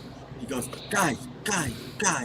And everybody shuts up and he goes, you want to know a secret? I just like, oh my God. No, it was Oh so my pretty. God. Oh, you mentioned him. Mhm. I have to do it. I have to do it. Oh. Oh, Beans. I don't have one of those. I mean, his year was a couple of weeks ago? I couldn't believe it's gone by so quickly. Oh man. Thank you, I Robert. can't believe. Yeah. Speaking of Robert S., he sent me this last week. Oh. Very, very cool. Oh, that's cool. Oh, that's cool. Sweet. Very, very. This is vintage. This is real. I don't know what it is. Like a bike license plate or something. That's Is what it it- looks like. Is it? It does have a little punch out hole that's not punched out. It's not from that cereal company. What No, it is. Well, but no, I mean, that's what it it's is, for Snack Pep something. Crunch. It's for probably a bike license plate. Yeah. I don't know. Vinyl And- Kick and- says, Lisa, I was then- there. If the holes are not punched out, that means it's more valuable. Yeah, you it's were never there. been used, whatever it's for. Yeah. I can't believe it's been a year already. That went by so quick. It was crazy to think that, Mhm. it's been a year and wow. Wow. I love when his cat used to come on the stream and his cat would just go in front of him. It was so funny. Does anybody, I mean, I don't want to get morbid here, but does anybody know what happened to the cats? Did they end up with family or? Yes, family. Yes. Yeah. Okay. I know what happened to the family too. Even the ones that lived in the barn and didn't come in the house. They all. got Okay. taken out. Yes. Because I know so many people would have volunteered to take Paws McCartney. I would. Yeah. I would. So many people would have wanted, a lot of people would have wanted his kitties. As much as I like that he named the cat Paul McCartney. I Yeah, like Dr. Paul Grumbles. McCartney. Dr. Grumbles was like, Right. Yeah. it's my show now. But he wasn't my favorite. My favorite was Dr. Grumbles. Yeah, Dr. Grumbles, yeah. Oh, He would yeah. just punch him. He would just slap him in the face. Yeah, it's true, Vinyl. He's at rest now. He's at rest. Yeah, he's with Oh, I'm sorry, Greg. I hope that he's with his dog. he's with his daughter. That's the thing that brings me comfort. He's with his daughter.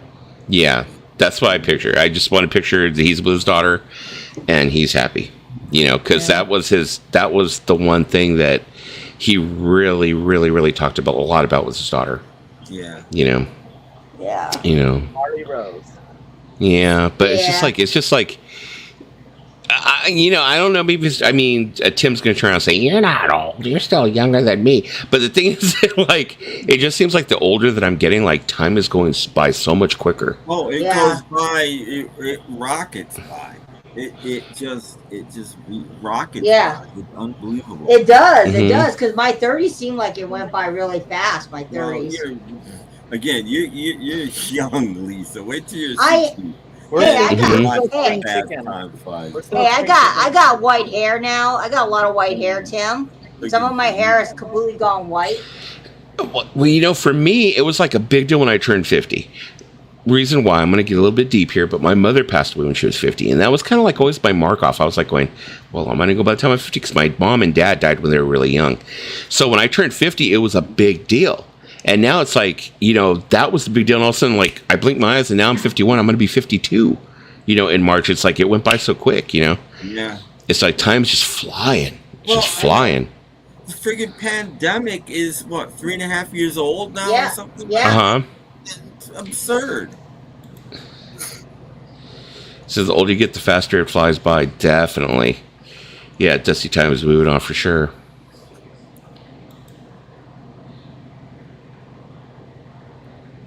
Okay, I'll take a look at it a little bit later, Zeb. Most definitely. My birthday is, oh, that's right, in 8 days. 41, right? Yeah, me and Paulina are joining Club 41. Still not over the hump yet. You guys still aren't over the hump going towards 50. When you hit 45, that's when you start going, But my body feels like I'm 50, okay? Oh, yeah. Yeah, exactly. Just like Keck said, when you're young, life goes by too slow. I'm only 37 now, but even now, I wish I would slow down. Yeah. You know, when I was 20, it seemed like time took forever. It was like, I have forever to do this. I have forever to do that, you know? Oh, yeah. And then it's like, you'd wait a week for something, and it would be an eternity. yeah. Now a week is like that, and oh my god, a week's passed. I mean, you know, that's how I felt when I was on weed. It took forever for the time to go by. Happy belated birthday, Foxtrot.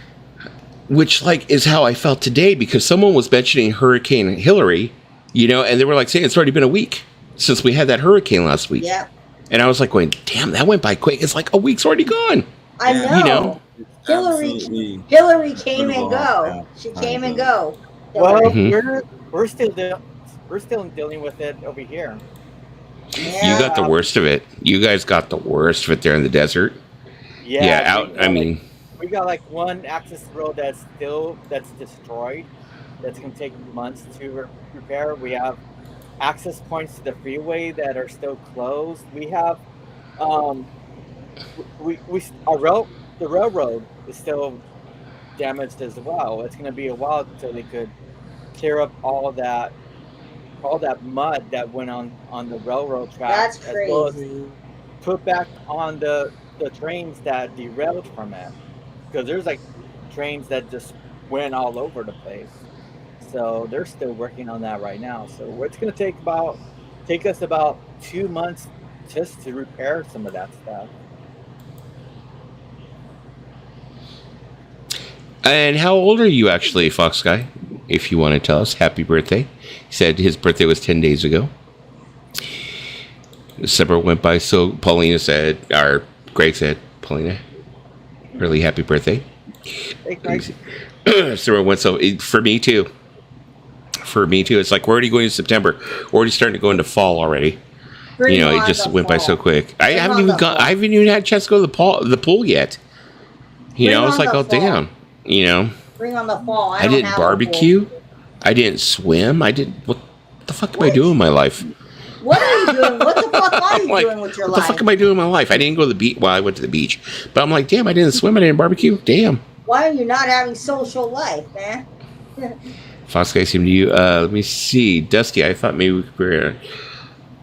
Okay, well, we'll see. Maybe a little bit. Yeah. It's been 20 years since 9/11. Yeah. You want to know what's crazy, DJ Trish? When 9/11 happened, my cousin was That's just been one. It's my like 21 cousin. years, right? No, because my cousin was born in 2001, and he was about that's 22 years ago. 9/11 was 22 years ago. I have a cousin born in 2001. No, I lost one of the best friends I ever had on 9/11. Oh, sorry to hear about that. You know, that's I still. When it happened, I remember telling my dad, "Is it a joke? It's not real." And my dad's like, "No, they really did hit into the Twin Towers." Because I wasn't thinking it was serious. I was like 19 or 18 at the time. And I thought, 56, Fox guy. Okay. So wow, he's like 5 years younger than me. Oh, older than me. I'm sorry. you're the same age as Keanu Reeves, Fox guy.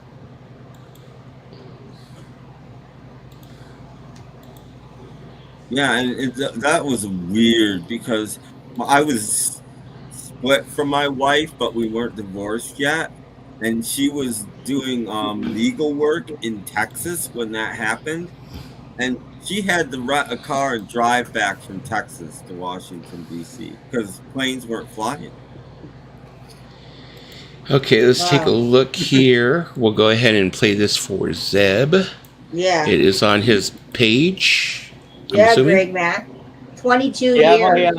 I have a cousin and an aunt that works for United, and I just remember they go out to New York a lot and stuff, and I was like, we were like wondering like how are they doing, like, and they were like, oh yeah, we're here, we're stranded right now. It's gonna be a while till we could fly out or anything, so we're gonna have to stay here Yeah. for quite a while. So And anyways, they the wrote the rest flag. of the country started again before New York and DC, and we were in DC. It was so weird, living in DC, and for months, literally months, no planes ever. The only thing you saw in the sky was the presidential helicopter. You knew when the president was in the air, which is Yeah. dangerous to me. Everybody knows the president's in the air because it's the only thing in the air. I mean, I realize there's 2 or 3 helicopters Yeah. and they go separate ways, but still, one of them's got the president in it.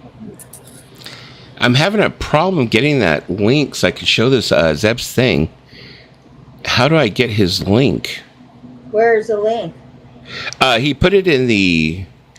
Oh, here, I'll paste. I'm on my desktop. Can you I'll copy and paste it? I'm on Yeah. my desktop too, but I'm wondering, can you copy and paste it? There it is. Is that it work? Okay. Where'd you put it in? Oh, In private the chat. private Okay, chat. good. Okay. I read somewhere that Seth MacFarlane was supposed to go in an airplane on that day, and he actually was delayed, and he actually was talking about it in You the were a interview. huge celebrity. Yeah. I mean, like Paul McCartney got out. It took him a couple days, but he got out. He was one of the first people to actually fly after. You're welcome, 9/11. And it took him a couple days, but he did Yeah. get on a plane and leave New York. Yeah. What the heck, Debbie? Here we go. Guten Tag. Sunday morning gospel goes good so.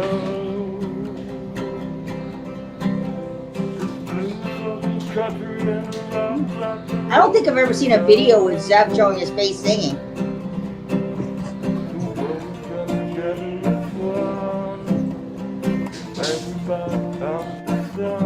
Sort of not.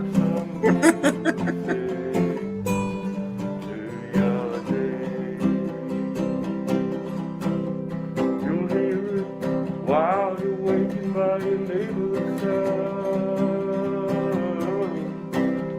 You'll hear it faintly in the distance when you're on the phone. You're sitting in a tennis chair, and they got music for you there to add some music to your day.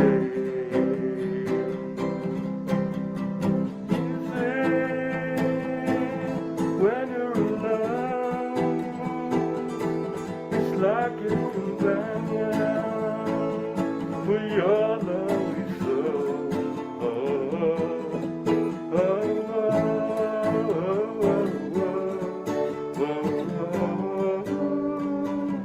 When day is over, I close my tired eyes. Music is in my soul. At a movie, you can feel it touching your heart. Every day of the summertime, you'll hear children teaching ice cream cars. They'll played on the wedding day. There must be 5,000,000 ways to add some music to your day. Add some music, add some music, bop bop ba-dee bop. Add some music.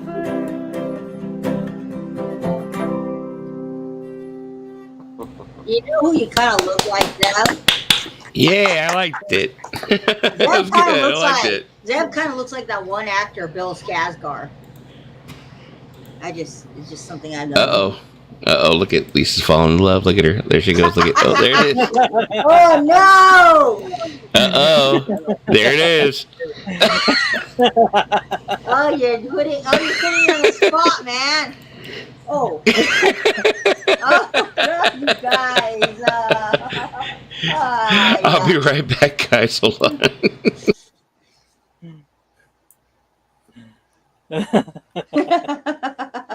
But that was a good cover. Yeah. I thought Zeb can play the guitar.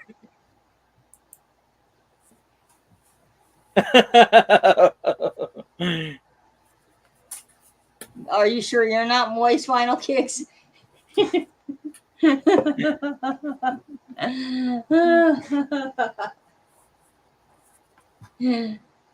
can go for chocolate cake right now with the frosting. Ah, so he did get to you. No. Oh my God. Oh, that's an actor, Bill Skarsgård. His brother was in True Blood. Alexander Skarsgård. Are you talking about Pennywise? Yeah, that's what he looks like. He looks like him. Don't ask why. But yeah, Pennywise. I saw that movie. That was first time I saw it with Tim Curry. I was scared of clowns. That is one talented family. Yeah. Because you have Alexander Skarsgård, who's done like a lot of stuff like Battleship and stuff, and then you have their father, Stellan Skarsgård, who is in the Avengers movies and the Thor movies. I think Gustav's also in stuff too. Yeah. Gustav Skarsgård. But yeah, it's amazing. And then you got the younger ones, and you got, I think, a sister. Yeah. I don't think I've seen anything that the sister has done. Maybe I have, but I don't know. I don't think the sister is doing. I think some of the family members don't do things, but I think there's always one family member that's kind of gonna get a normal job because they don't want to be in the spotlight. Yeah. Yeah. I liked him in Mamma Mia. His dad, he was in Mamma Mia. I liked that. I forgot what character he played, but. So many people want me to start a band with them. You and Zeb could start a band. And you get Dusty on drums because Dusty plays drums. I don't know if Tim plays an instrument. No. All right, I'm back. Okay, so we're talking about. Are we talking about the shit sandwich? Yeah. I reunion. play the Bunny Rabbit Snowman. There you go. He's I kind of play the carrot. Dabba dabba dabba dabba. I kind of play the carrot. Dabba dabba dabba dabba. Yeah. This is I kind of play the carrot. I kind of play the electric banana. I play records and CDs. There you go. So, speaking of records and CDs, have you had any recent good finds there, Tim? Any bargoons? Nothing great. I showed them on Doc's channel. It's nothing great. But You always find great stuff. Peter, Paul, and Mary. Oh, I love Peter, Paul, and Mary. 49 cents. It's in really nice shape. I actually had 2 copies of this. They're Nice. both in Really? great shape. I'm like, I had trouble deciding which one to grab. I love Peter, Paul, and Mary. They didn't have a whole lot of records, but they had 2 of those. And this isn't in great shape, but there's a reason I bought it. Oh, I love that album. If you look, Can you see? Nice. Oh, it's a Quad. quadradisc. It's a Ooh. quadraphonic record. So I bought that because it's a quadraphonic record. And a similar reasoning here, but different reason. Oh, good one. Oh, too. nice. This is, I don't know where this is from. A Spanish-speaking country somewhere. I have not deduced where it's from. But definitely, Have you tried looking it up on Discogs? from that part of the world. This is the cover. Look at it. Wow. This is Might not be an American Brazilian. album. And, I mean, Brazilian, just the maybe? label. The Does it label wobble? doesn't look American. You know, you can just tell that it's Oh, Electra. But Electra I get, label. it's such small print, if it even says it, that I can't read where it's from. You know, I always think Peru or someplace, but who knows? I don't know. That's what I think, like Peruvian, maybe Brazilian. Yeah. It could South even be America, Brazil, but, you know, I don't know. And I picked this up just because you never see it. And again, 49 cents. Oh. Very- lady. It's not nearly as common as this first one. This first one you can find. This one, Oh. not, because the first one was so bad, nobody bought the second one. He ain't a bad looking dude, man. No. He's a good looking broad. And then this, I was talking about this in the comments before it came on, but this was 24 cents. Oh, thanks. Oh, yeah. This is a 5 record set. I love me some Herb Albert. Nice. This thing is minty, you know, for 24 Nice. cents. Leave it there. Yeah. I don't know why the vinyl committee likes to rag on Herb Albert, but he's I got don't some know. solid It's good. music. It's good music, and Come on. again, Great music, 24 man. cents. You know. I wish I could find it for 24 cents. There you go. Young lady. Young lady. He's a young lady. See, And now last that's week- the thing I'm talking about. Okay, go I ahead. don't have it with me, but last week I actually picked up now I'm not gonna think of his name. A Lee Hazelwood album. Ooh, God Bless America. Lee Hazelwood albums, and at a thrift store for 49 cents, and it's the one with his version of These Boots Are Made for Walking on it. It's kind of the one I wanted. I'm like, I thought Engelbert Humperdinck was the king of Goodwill, and Liberace, No, the king no. and queen. I don't even have a King- Goodwill. I just No. have so You guys got that I wrong. don't even have a Goodwill. The king of Goodwill is Mantovani. Mantovani. I No. think.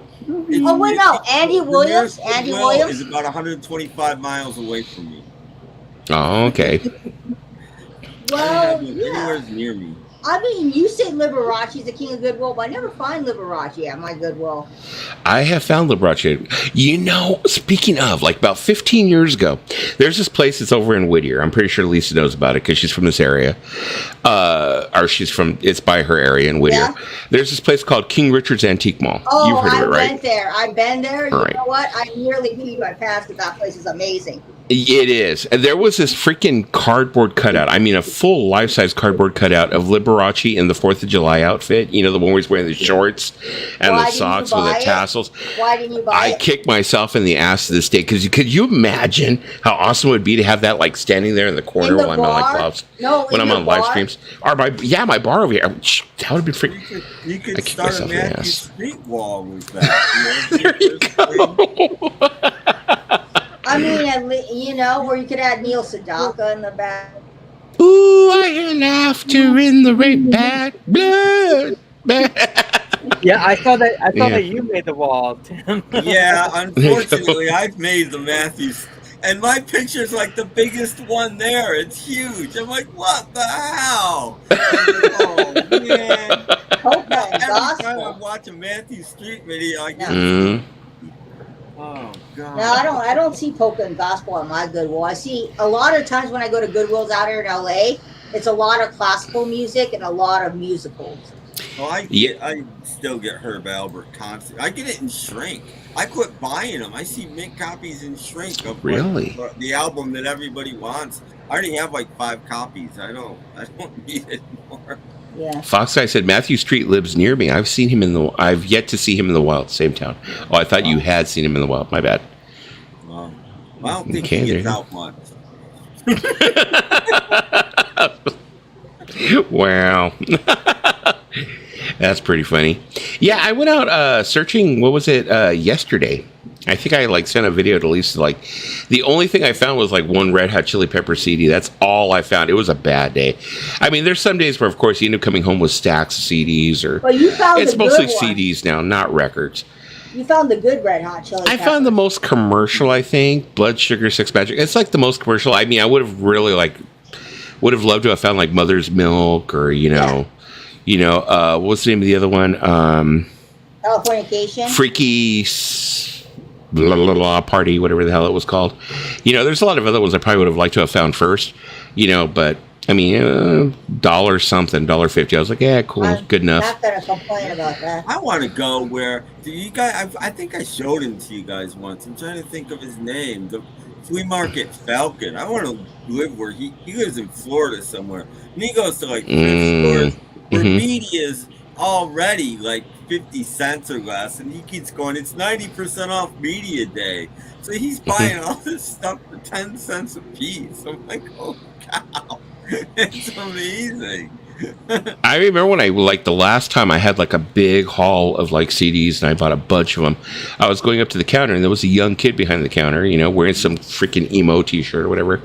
And he was like, what's the thing with CDs, man? How come people are buying CDs? And I said, listen, if you're into any kind of physical media, I said, buy up CDs now. Because I said, I'm telling you, these things are going to go up in price. He's like, no. I said, you know what? They told me the same thing during the 90s. I was buying up all the vinyl, and I kept on saying, these are going to be worth them someday. And people were like, nobody wants these. Nobody wants them. During the 90s, I would walk out with $20. I'd walk out with a stack of records like this. Pink Floyd's, all kinds of shit, Unfortunately, I sold that whole collection off like an idiot, because I figured, I've got them all on hard drives, and I can stream them, blah, blah, blah, whatever. And stuff. But I told the kid, I said, if you get a discount here, especially, you can get these CDs for 50 cents a piece, buy them up. I'm telling you, you're going to be able to resell them in maybe 5 or 6 years. And I said, investment, big time. I think some, yes. I think common. Not all. Commons. Yeah. I mean, they'll go up maybe to $7 or $8 or $8. Yeah. But they'll never be, valuable. But on $1 investment, I mean, if you're a kid and you're working at Goodwill and you can get them for $1, half the price or whatever, so there's certain ones that are going to be worth a lot more. If you end up getting the ones that are the Target ones, which I mean, you're never finding. I've never come across those in the wild. Something that's not common, something like this might be worth some money, but yeah. Things, things that are common. There it is, the Uplift Mofo Party Plan. That's what we're talking about.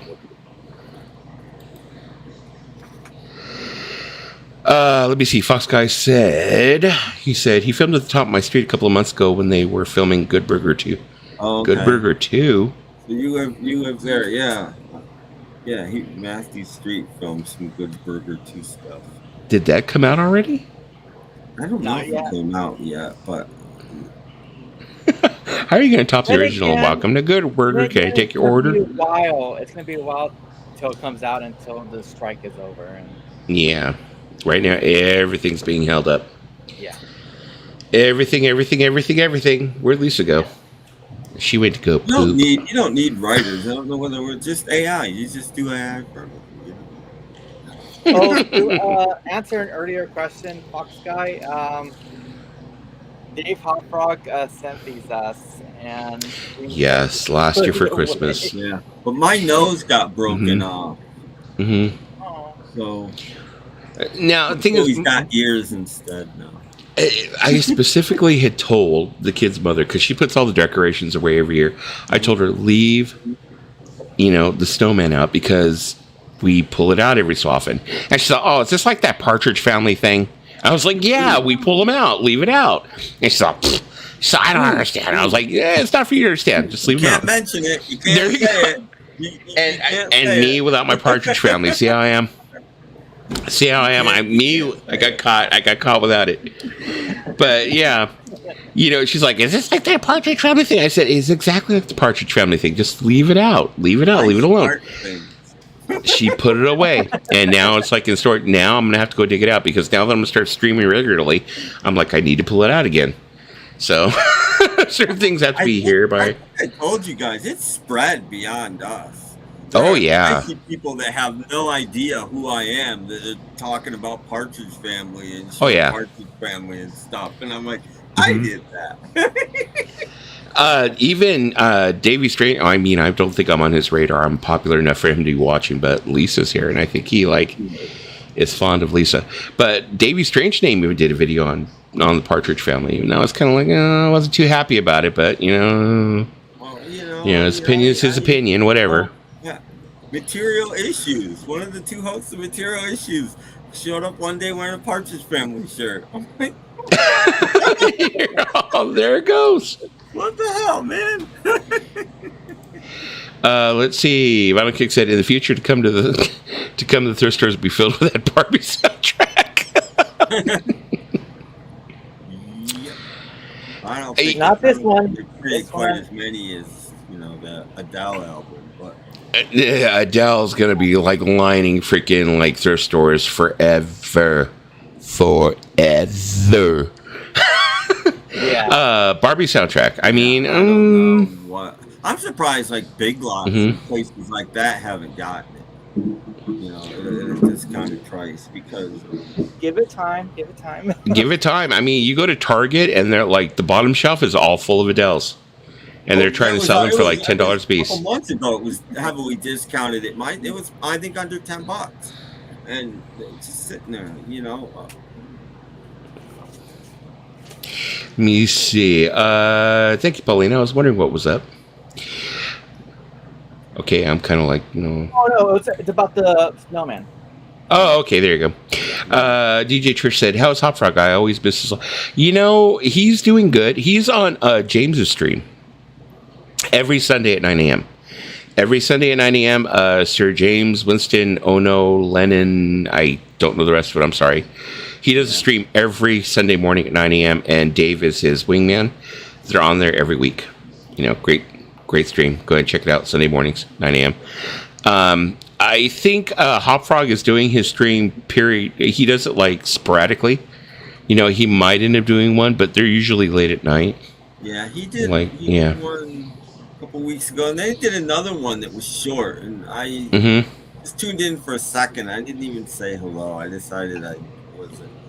Something about it, but I didn't like the vibe of it or whatever. Well, the thing is that Dave used to belong to a community that was full of like a lot of different people that were like, I guess, kind of like a drama community, kind of like maybe where they like to go at each other. And he still has some remnants of that community that come over, and they're very protective of Dave's stream. That they want Dave to be in their community. Yeah. But Dave is also a part of the vinyl community, and he's a part of the music community, and there's people over here. So when we go in there, they want to attack us. Yeah. Because they want to like establish dominance. But Dave tries to like be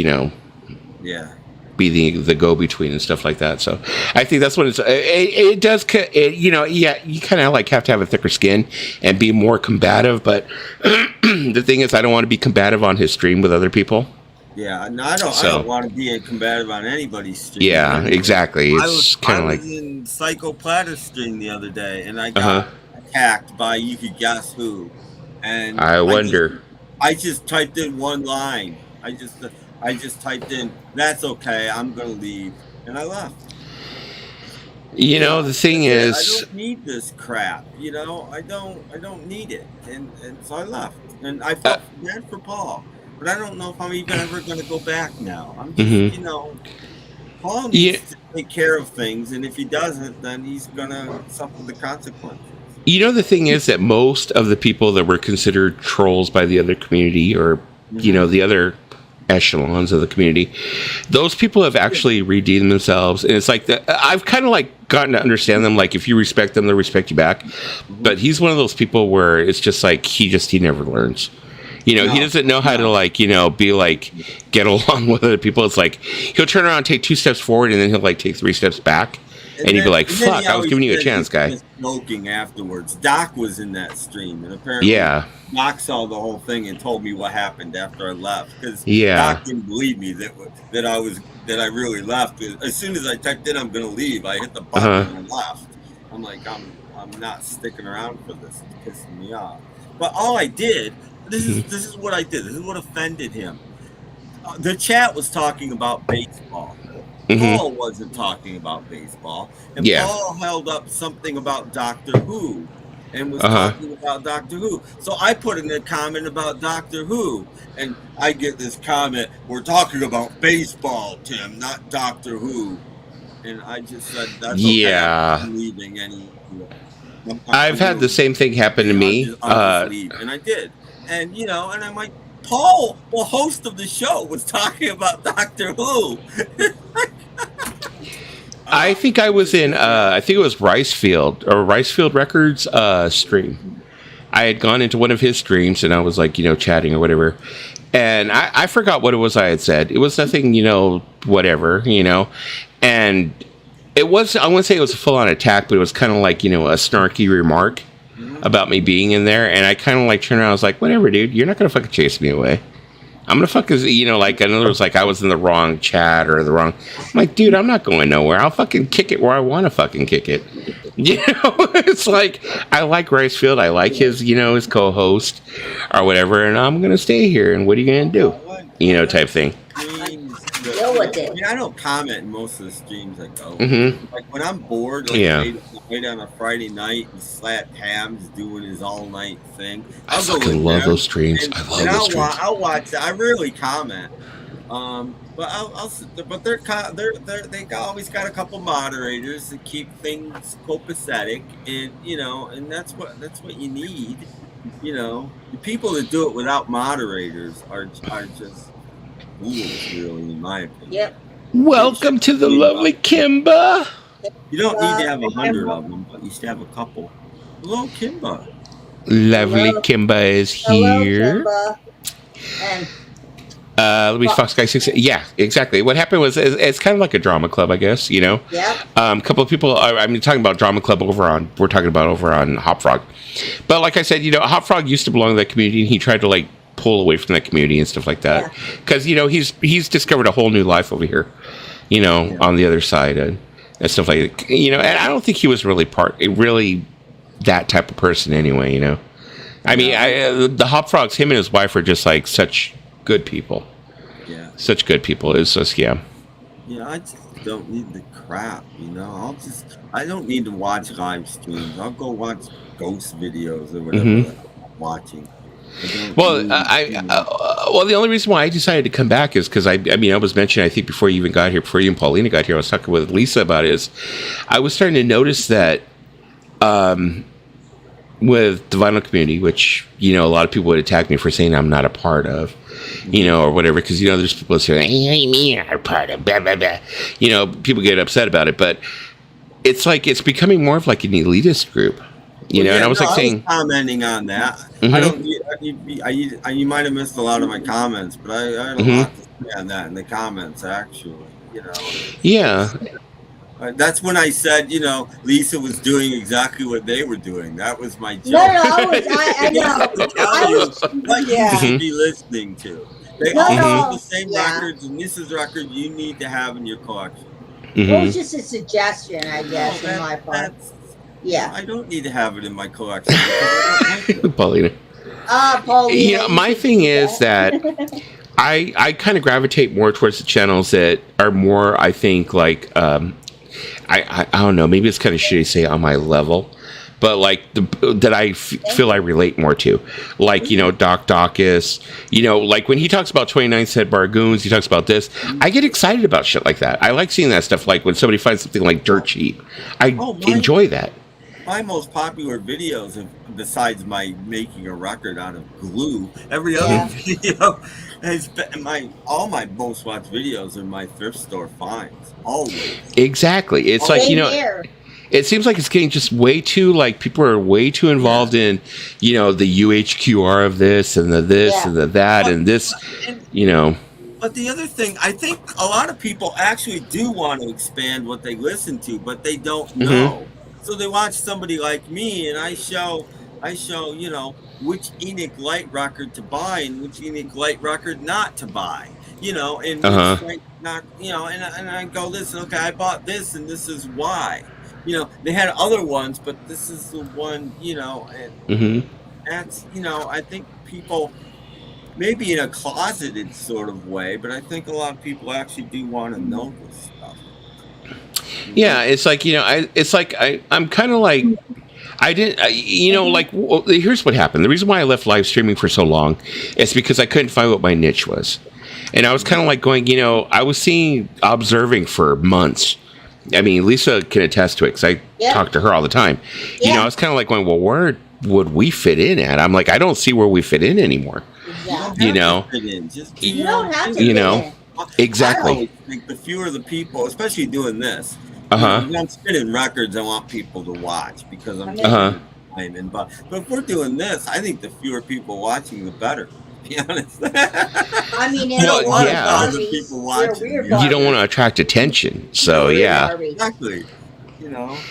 I mean, the thing is that I was like just kind of thinking, it's like, there's not, and I was going, where is it where the common man is, the common collector? Yeah. And when I was thinking of the common collector, like I see like Mr. Bizarro, and I see like, Dead Wax and, Doc Dawkins, those I see as common collectors. Like when they pull out records, those look like things that are feasible that I could buy or are obtainable to me. Then there's people, it's like they're like coming out with their pressings and like, oh, look at this pressing. You'll never own this in your life, but look at it. Aren't you having fun? Okay, that's great.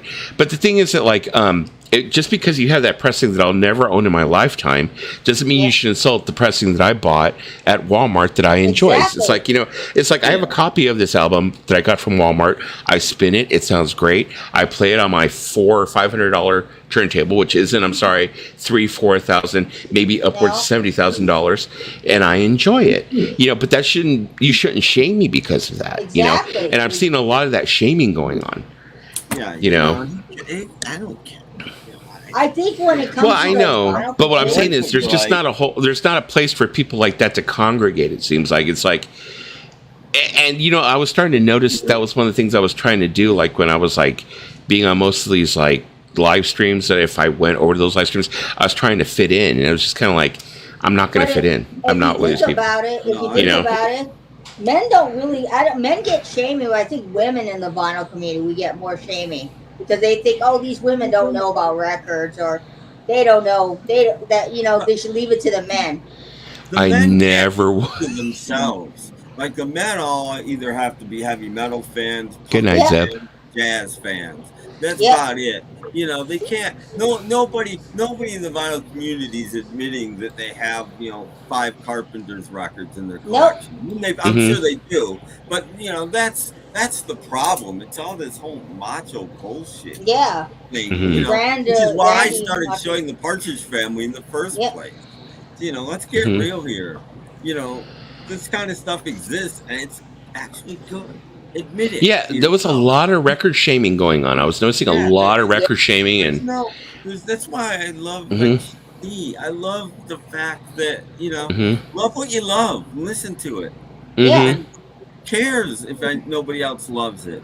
And don't call it crap or garbage. That was the other thing when I wrote that garbage thing, because I've been hearing more and more people go, "Oh, that's garbage." Yeah, Kimba said, "I don't go to many streams anymore." It's not garbage. If you don't like it, it doesn't mean it's garbage because you don't like something. I will own my Raffi record. There you go. Well, can I? Exactly. See, dick swinging contest over records is lame as fuck. Exactly, it is. There's no shame in my music game. Exactly. Like what you like. Listen to what you listen to. It kind of reminds me of like I had this. Okay, it's Taylor Swift. Okay, I'm going to try and cut back on the shaming on that because I'm trying to practice what I preach. And I won't pick on Lisa. Like I said, I won't pick on Lisa anymore for buying that One Direction record. You know what? Before it's Smith's record, I'll let it go. I got something to say. Before you talk. I got something to say to Fox Guy. Taylor Swift is not goodwill material. She is a talented, bona fide musician. I saw Taylor Swift's last CD sealed at my thrift store for $1. And I passed Is that the green vinyl one? Nope. Standard black. Oh, okay, because I thought that was green. I know there was one I saw at Port of Sound that was a green vinyl one. I never picked it up, and I wish I had it. Is that the Rhino reissue? I believe so. Yeah, that's the same one I have. Rhino reissue. No, it's a great sounding copy. See, Lisa, you need that one. But anyways, I'm not going to go there. Look.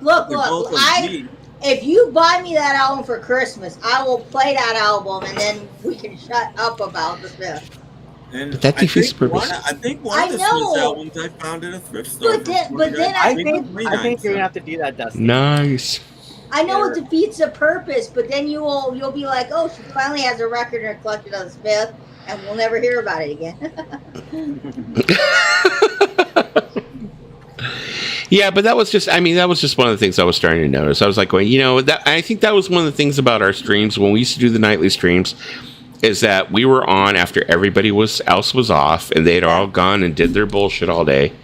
We did our nighttime streams, and it was kind of like, no holds barred. We didn't no one was judged. We did whatever we wanted at night. And it was like, I was thinking that needs to come back, kind of, Hi, honey. because Time I talked to you, Dusty, you're like, I'm paying for this system, whatever you were using, and I'm like, I'm going to start streaming a couple times a week to make it worth my money. And it's like 4 months later, and I still don't see you. Yeah, that was another thing too. It was like I was like looking at my freaking debit card bill, and I was like, oh wait a minute, I'm still paying for Restream and StreamYard. I'm not even using it. I let go of Restream. The reason why I was using Restream because Restream went ahead and let me do it in 1080p, but the thing was, it never matched my voice up with the video. It looked like shit. And StreamYard is actually starting to catch up now. I think they updated. Their servers, so now it's not doing that thing where it's like, because it was like totally like lagging all the time, and now it's not doing it as much. So I was like, I'll just stick with my StreamYard. It's good enough. Yeah. Exactly like Vinyl Kick said here. We just shoot the shit, not taking ourselves so seriously. Yes, exactly. And I think that's one of the things that a lot of the streams are lacking. Music is fun. Yeah. Put on a record and smile. I found so many people put on a record and then they go. Yeah. Yeah. Why? Put on a record and smile. Make it. Lately, I've been finding myself having some type of niche with Royce in the house. Yeah. He's been inviting me to his streams lately. Yeah. To talk about it. He did Revolver today, Revolver Hermano. So I was there talking about it. Well, I don't know him, but he always makes sure to say hello to me. Which like I said, which is great. It's great to have streams that are niche where that's what they talk about, and you find out all the information about that, and you discuss information like that. That's great. But the thing is, I will visit those streams and I'll go ahead and find out information there or share information. But I'm just saying there needs to be a stream where it's it's just not so formal. It's because I understand there's Beatles streams where people are in there and they're talking about hardcore information. I think to be successful, even a little bit successful, if you want to be, you should narrow it a little bit. We've only done a couple of them, but we need to do the Beans report, and we want to do more, but we're thinking we should come up with a broad topic and just try to stay somewhat on a course so that it's not so all over the place. Yeah. The thing is, though, Tim, it's I've discovered in the past, even when I've done it, it's it's hard to stay on topic when it comes to something. It's you can what I've always found is I go ahead and I do a roundabout topic. I'll start off with something and let it branch off, because when you have so many people on stream, it's you can start off talking about something, but it will branch off to other things. Yeah. And especially when you start taking when you really, because you really have to include your peanut gallery. You have to bring them up, show their comments and stuff, and you have to bounce off of them and stuff. But we're also trying to keep it under an hour. So, there's that too. It's I don't have a time limit, so you can, I think what have you been listening to lately? Something like that, just something to keep it, or what have you picked up lately, or Yeah, it's general kind of questions. I mean, I like streams. I like topic streams. Don't get me wrong. But the thing that I'm going to say it's probably controversial, is when you have people on stream for certain topics and they don't even know anything about the subject matter, and they sit there like a deer in headlights. It's like, I got a feeling. It's I like, got a come feeling. on. I didn't see it because I didn't have any internet for 3 days. But I got a feeling Mayo's last movie stream was probably. I mean, you don't know about the subject matter. Why are you up there on panel? Let someone else who knows more about it be up there. That's just my 2 cents. Now, see, when it comes to Mayo's like movie streams, I enjoy his streams because he ends up like introducing me to movies that maybe I didn't necessarily know about, and I'll go on. He had James and Doc. And I don't even remember. Maybe Gary was on. I don't know. Maybe I said what Gary, I said. James, that's and why I don't Doc go up. Him doing a movie stream. I'm like, it couldn't have gone well. I haven't watched it. What, the movie stream? The thing that made me laugh, it was like Mayo's last stream that he recently did. It was him, some guy, I forgot his name is, and Beetle Babe. And the thing that puzzled me about Beetle Babe is she doesn't know much about Traveling Wilburys. She's like, I only know the one song, but I don't know the rest of the stuff. I was like, oh man, girl, but she's cute. That makes up for it. Yeah, but no. She is hella cute. You can be cute. Like, you can be cute. How could you not know more about Traveling Wilburys aside from End of the Line, and that's the only song that she knew. I was like, you can be hella cute. You can be hella cute. You need to earn that title, Beetle Babe, until I would give the first Wilburys album one of the 10 best albums. Come on. You can be hella cute. You can be hella cute all you want. But the minute you open your mouth and you don't know what you're talking about, your hella cuteness goes out the door. Yeah. Lisa would know. Just kidding. No. Just kidding. I'm just playing with you. I am on my cycle. Don't. I missed the ski lodge one night, just sitting in shadow with her. I would know. I would know. I waited, and I'm like, you know what? I'm gonna stay here and talk. For the record, if I know nothing about the topic at hand, I just stay in the peanut gallery and I shut my mouth. Well, that's me on Mayo's movie channel. I can't. I'm like, I love that picture of me. I'm like a clueless bat. Do you have the one of me with a banana? Oh yeah, you do. Well, with a banana? Yeah, that one. Of course, I keep classic. All those on. I keep all these on tap. I like that one. That's my problem right now with this new computer. I don't have anything. I don't have any pictures at all. I don't have any avatars. I got nothing. Wait, Yoko. I'm Yoko. Nobody's taking my Yoko title away. I'm Yoko forever. No, Yoko actually did say that. So that's where she got the name Beetle Babe. Does Beetle Babe have a channel? Yeah. Yeah. Mm-hmm. Yeah. Oh yeah. I didn't know I'm not that. impressed by it. I think Caitlyn should be Beetle Babe. Ooh! I'm gonna continue drinking my water. I'm gonna shut my mouth. Who, Caitlyn? Where's Caitlyn? Well, she never shows up for my streams, so she's out there watching. I don't mean Caitlyn. She means Larkin. As in James. She means Caitlyn Larkin. I mean Caitlyn Larkin. Yeah. Oh, Caitlyn. Okay, yeah. The one that has a serious show. I was about to say Caitlyn Stoddard. I mean, I didn't think she was like. She's doing the Beatles XM radio, isn't she? Celebrity now. She doesn't know. Yeah, I was listening to her the other day in the car. So she's doing XM. Yeah, XM radio. Yeah, we're peons compared to her. Yeah, I know. When she got that job, I was like, dang. Does she still make videos? I don't think she does. No, I don't think she does. I think she's totally focused on her radio show. She's on TikTok. Maybe she can't. I mean, they might have certain rules. Yeah. You can do and legality. It could be a possibility that they end up having she's artistically restricted from doing certain things. Yeah. I'm sure she had to sign a contract. Of course. Yeah. It's not like a job, I'm sure. But she went after that job hook, line, and sinker, though. I mean, she like wanted that job, didn't she? Like do all these like different like tryout reels and stuff, unsolicited, as we would say. She did all these TikToks, like day one of asking SiriusXM to have me on their show. And then finally it worked. SiriusXM, if you want to do a vinyl community radio show, the Dusty Spins is available. I'm saying SiriusXM, he has a very nice voice. You might want to reconsider. I am available to do a radio show. Voice, but I'm available as well. I would only want to be on the Underground Garage Network, though. That's the only place on any I think Dusty somewhere on Little Steven's network. Yeah, I agree. I agree with Tim. I think that's where your needs will be, like doing like the underground. No, I could do a good job there. I really could. I mean, I could.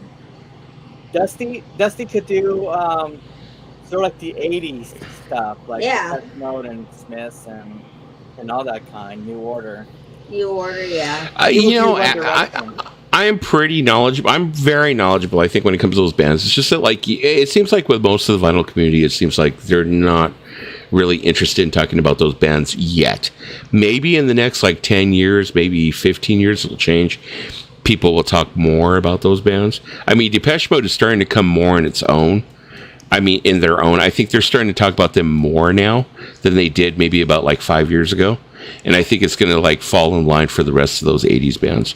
So maybe, XM will start, going there. I would love to do a 45 show. That's like my I think definite. That's like sort of like doing like a Depeche Mode channel is like because there's some type of lot of intersectionality with everything. Like with Depeche Mode, you go to Erasure, and then you could probably find a way to intersect that with like the Smiths, Fear, Susie Bandages, and New Order and everything. You could totally do a podcast. I mean, like I said in one of my videos, I said, out here in LA, we had what we considered the Holy Trinity, which was Depeche Mode, the Smiths, the Cure. We considered that the Holy Trinity, the whole karaoke thing.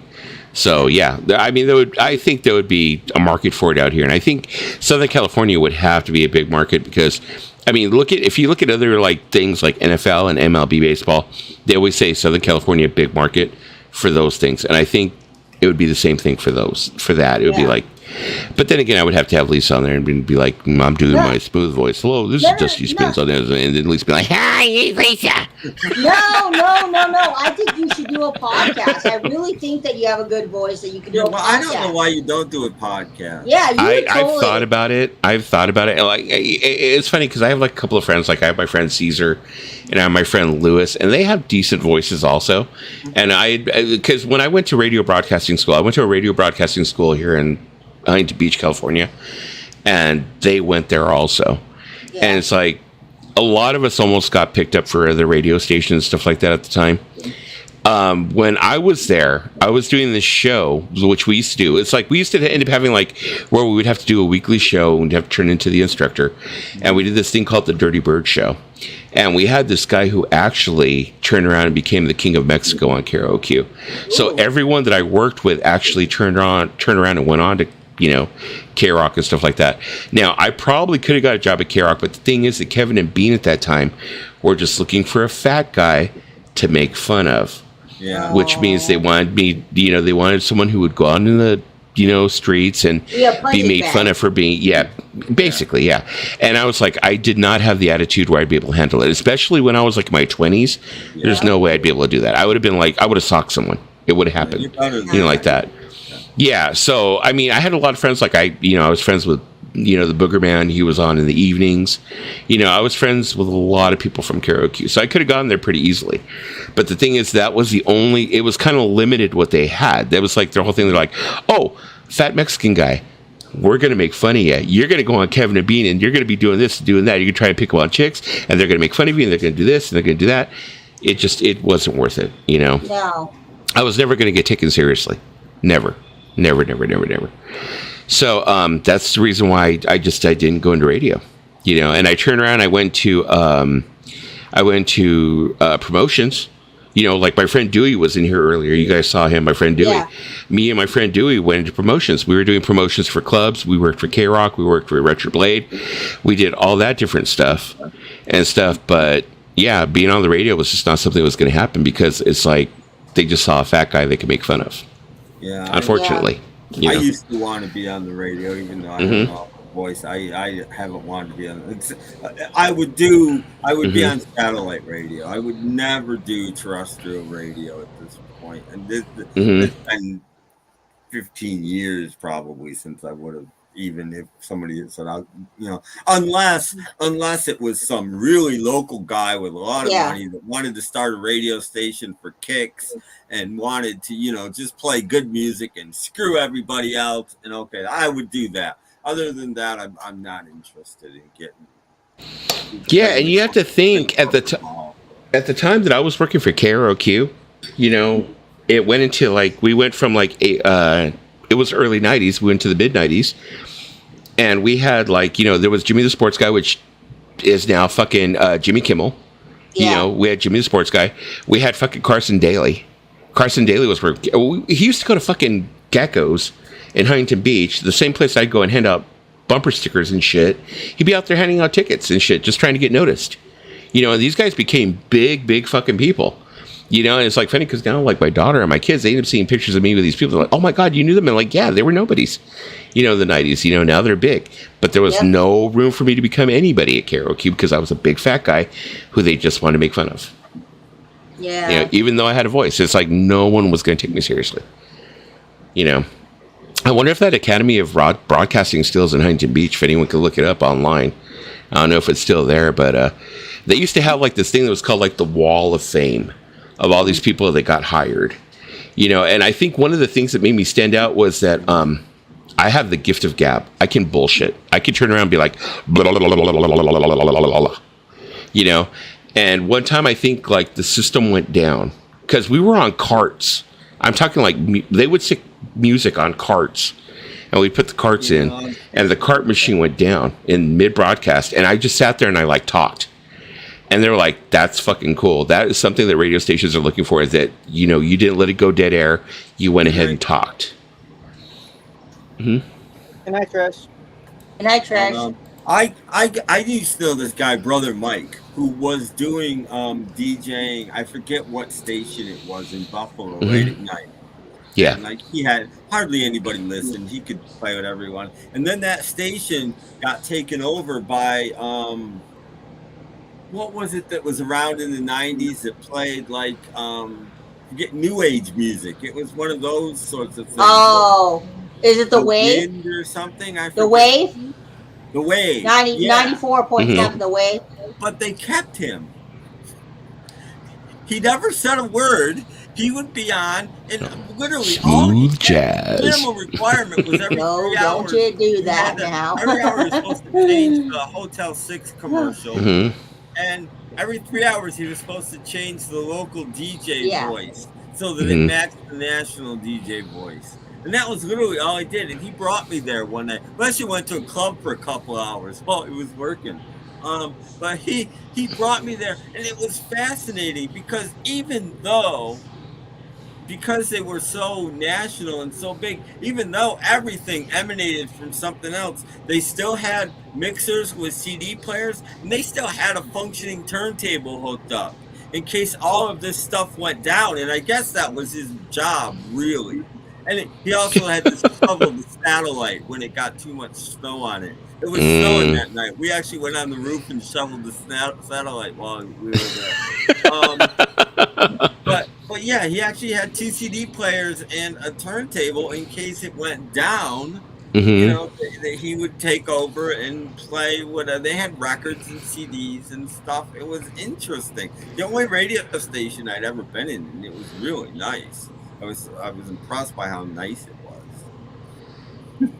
It was funny because I remember we used to when I was working at the the Radio Broadcasting Academy in Huntington Beach, or when I was studying there, we used to do this thing where we would go ahead and we do our shows once a week, where we actually went live, and they would go ahead and they would tape us and they'd critique us. Now the thing is that we were supposedly our radio broadcast reached for a mile, something like that, like a mile, maybe 2 miles, something like that sort. Well, what I used to do is, this is during the days of Napster, so I was able to go ahead and get songs before they even came out. You know, where you would go ahead and you download a song, it's like, it hasn't even been released yet. Well, I forgot what I had downloaded, but I downloaded, I would stick them on CDs, and I would take my own CD player in there and plug it into the board, because I swear to God, everything was carts, and they had these old freaking turntables. I swear to God, Tim, they had like green felt as fucking turntable mats. I mean, this is like old school, you know, and stuff. And I would go ahead and I would take my own CD player and hook it into the board, you know, play my burned CDs on there of like songs that hadn't even come out yet and shit. And I remember I got in trouble, almost got kicked out of school for doing it. I forgot what song it was. I think it was like a fucking Limp Bizkit song or some shit. Oh, the days of mix, Yeah. the days of mix CDs. That tells you how old these fucking songs were. It was like a Limp Bizkit song, hadn't even come out yet and shit.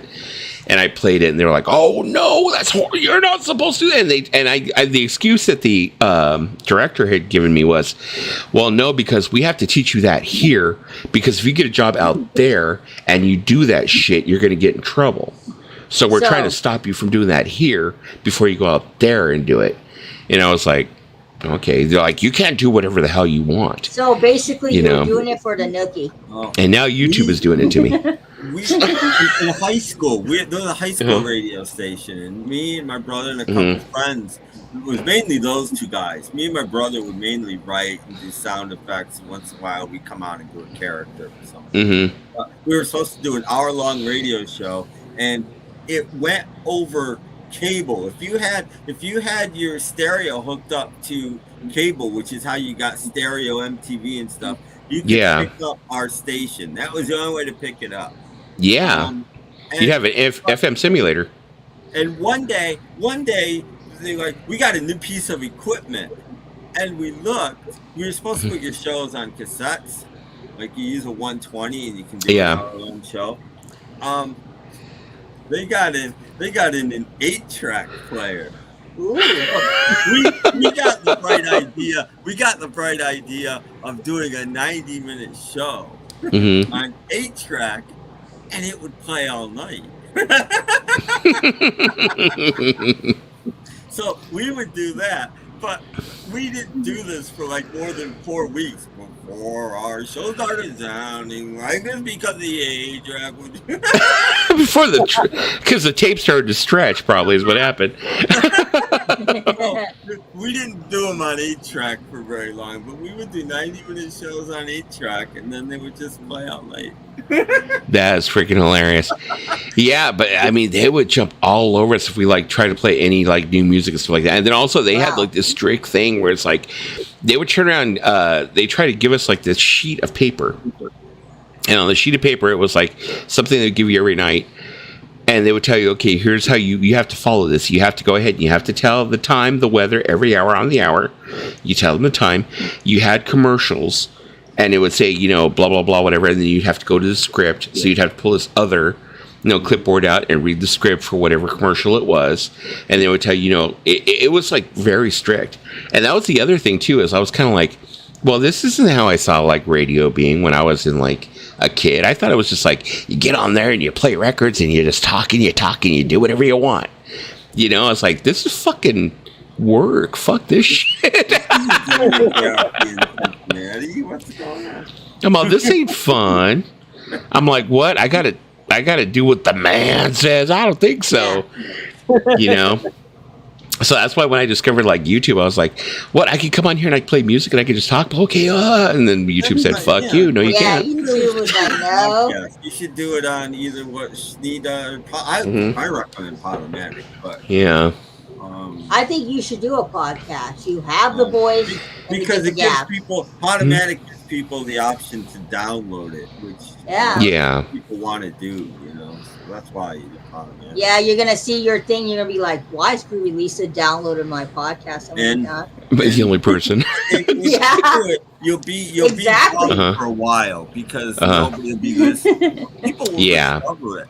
People will discover it, and eventually it will grow. And the other thing I say, if you ever should decide to do it, start making videos regularly on YouTube. Yeah. Because more people watch YouTube and plug it at the end of every video you do.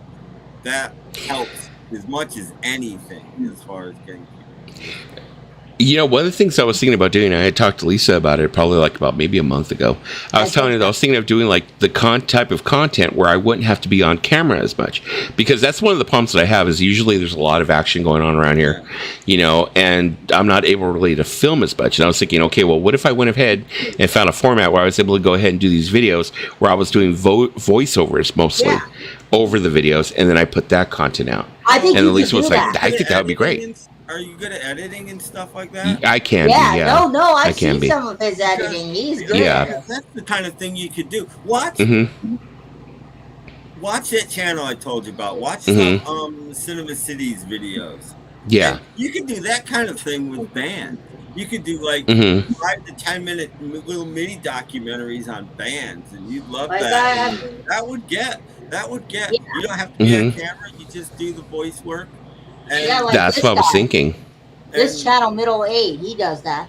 Yeah, but Cinema Cities does a really good job. That's why I said watch it. No, I mean you're very knowledgeable in what you know. So because she doesn't treat it. She doesn't treat it like it is a documentary. She doesn't treat it like watching A&E or something like that. Yeah. She'll talk to you. She'll give her opinions. You know, it doesn't sound like David Attenborough. She has a really cool way about her. And, you know, so watch her and see if think about that. That's you got a lot of options out there, and you know a lot about music. You can even share the stories from K-Rock. You know, some of the stories of when you were in K-Rock. You could share some of the Well, I mean, when I was working for like the A&R there, and we were handing out, I mean, it was just it was crazy. It was a crazy time, especially. I mean, do we even still here? Probably not. No, but it was crazy. We used to do like some crazy things with Richard Blade. Richard Blade was just like, he was fucking hilarious. We go to like medieval times and shit and stuff like that, and it's like I have a lot of stories from that era. You know, like I was telling you the whole thing about Frankie Love, who was another guy who was like on K-Rock for a short time. Frankie Love, when he turned around, he took him to like buy Coke and shit. I was telling that story earlier, and you know, this guy's like fucking like 5'2", and he's like 120 pounds, and you know, he's like this real small guy, and we're like, he's taking him to Los Angeles to buy Coke, and this guy's like 6 foot something, and like he turns around, he walks up with a trench coat and pulls out a big old thing of Coke, sticks a knife in it, and says, "How much you need?" And he's like, "Man, you better not rip me off. You better give me the," you know, he's telling this guy who's like towering over him. You know, my friend Dewey's sitting in the car like shitting himself. You know, like, dude, why are you telling me he's got a fucking gun? He's gonna kill us. He's not gonna kill you. I'm like, yeah, Frankie Knuckles was freaking crazy, or Frankie Love, or whatever his name was. I always like say Frankie Knuckles, but because I think of like the other DJ, but his name was Frankie Love. He was just a freaking nut, you know, and stuff like that. But there's a lot of guys at K-Rock who worked. I mean, people do not realize at those radio stations how many fucking people are just like, there's a lot of fucking nuts working there, man. A lot of nuts. You know, do you have the radio personalities, and the nuts are the ones getting them all the drugs? Yeah. So, I mean, I wouldn't be surprised if a lot of the people on KRQ were under the influence of something. You know what's really surprising is I didn't know as much as I know about Richard Blade until I read his book. It's like, because he never really told us anything. You know, it's like we saw him like a couple of times a week.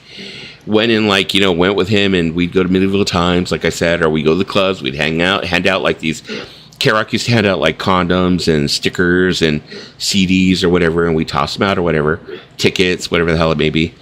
I didn't realize that he had been with Terry Nunn from Berlin and all these other things until I read his book, and I was like, damn.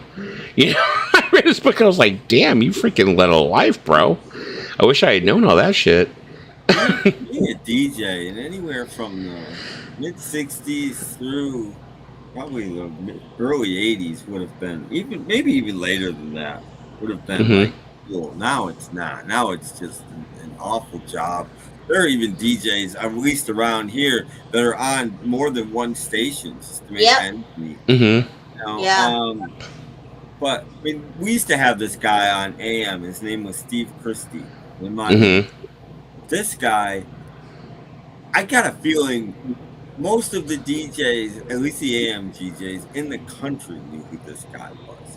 He had one of the best radio voices ever in radio, and he stayed here because he liked it here. I'm sure he got job offers like weekly for his whole career out in the yin yang because he was just one of these guys that could talk about anything, and he just had this voice like I couldn't begin to do it, but like this supernatural announcer voice, you know. I mean, just out of this world. And it was like, and he stayed here, which is amazing because, like I said, he could have gone anywhere. Yeah.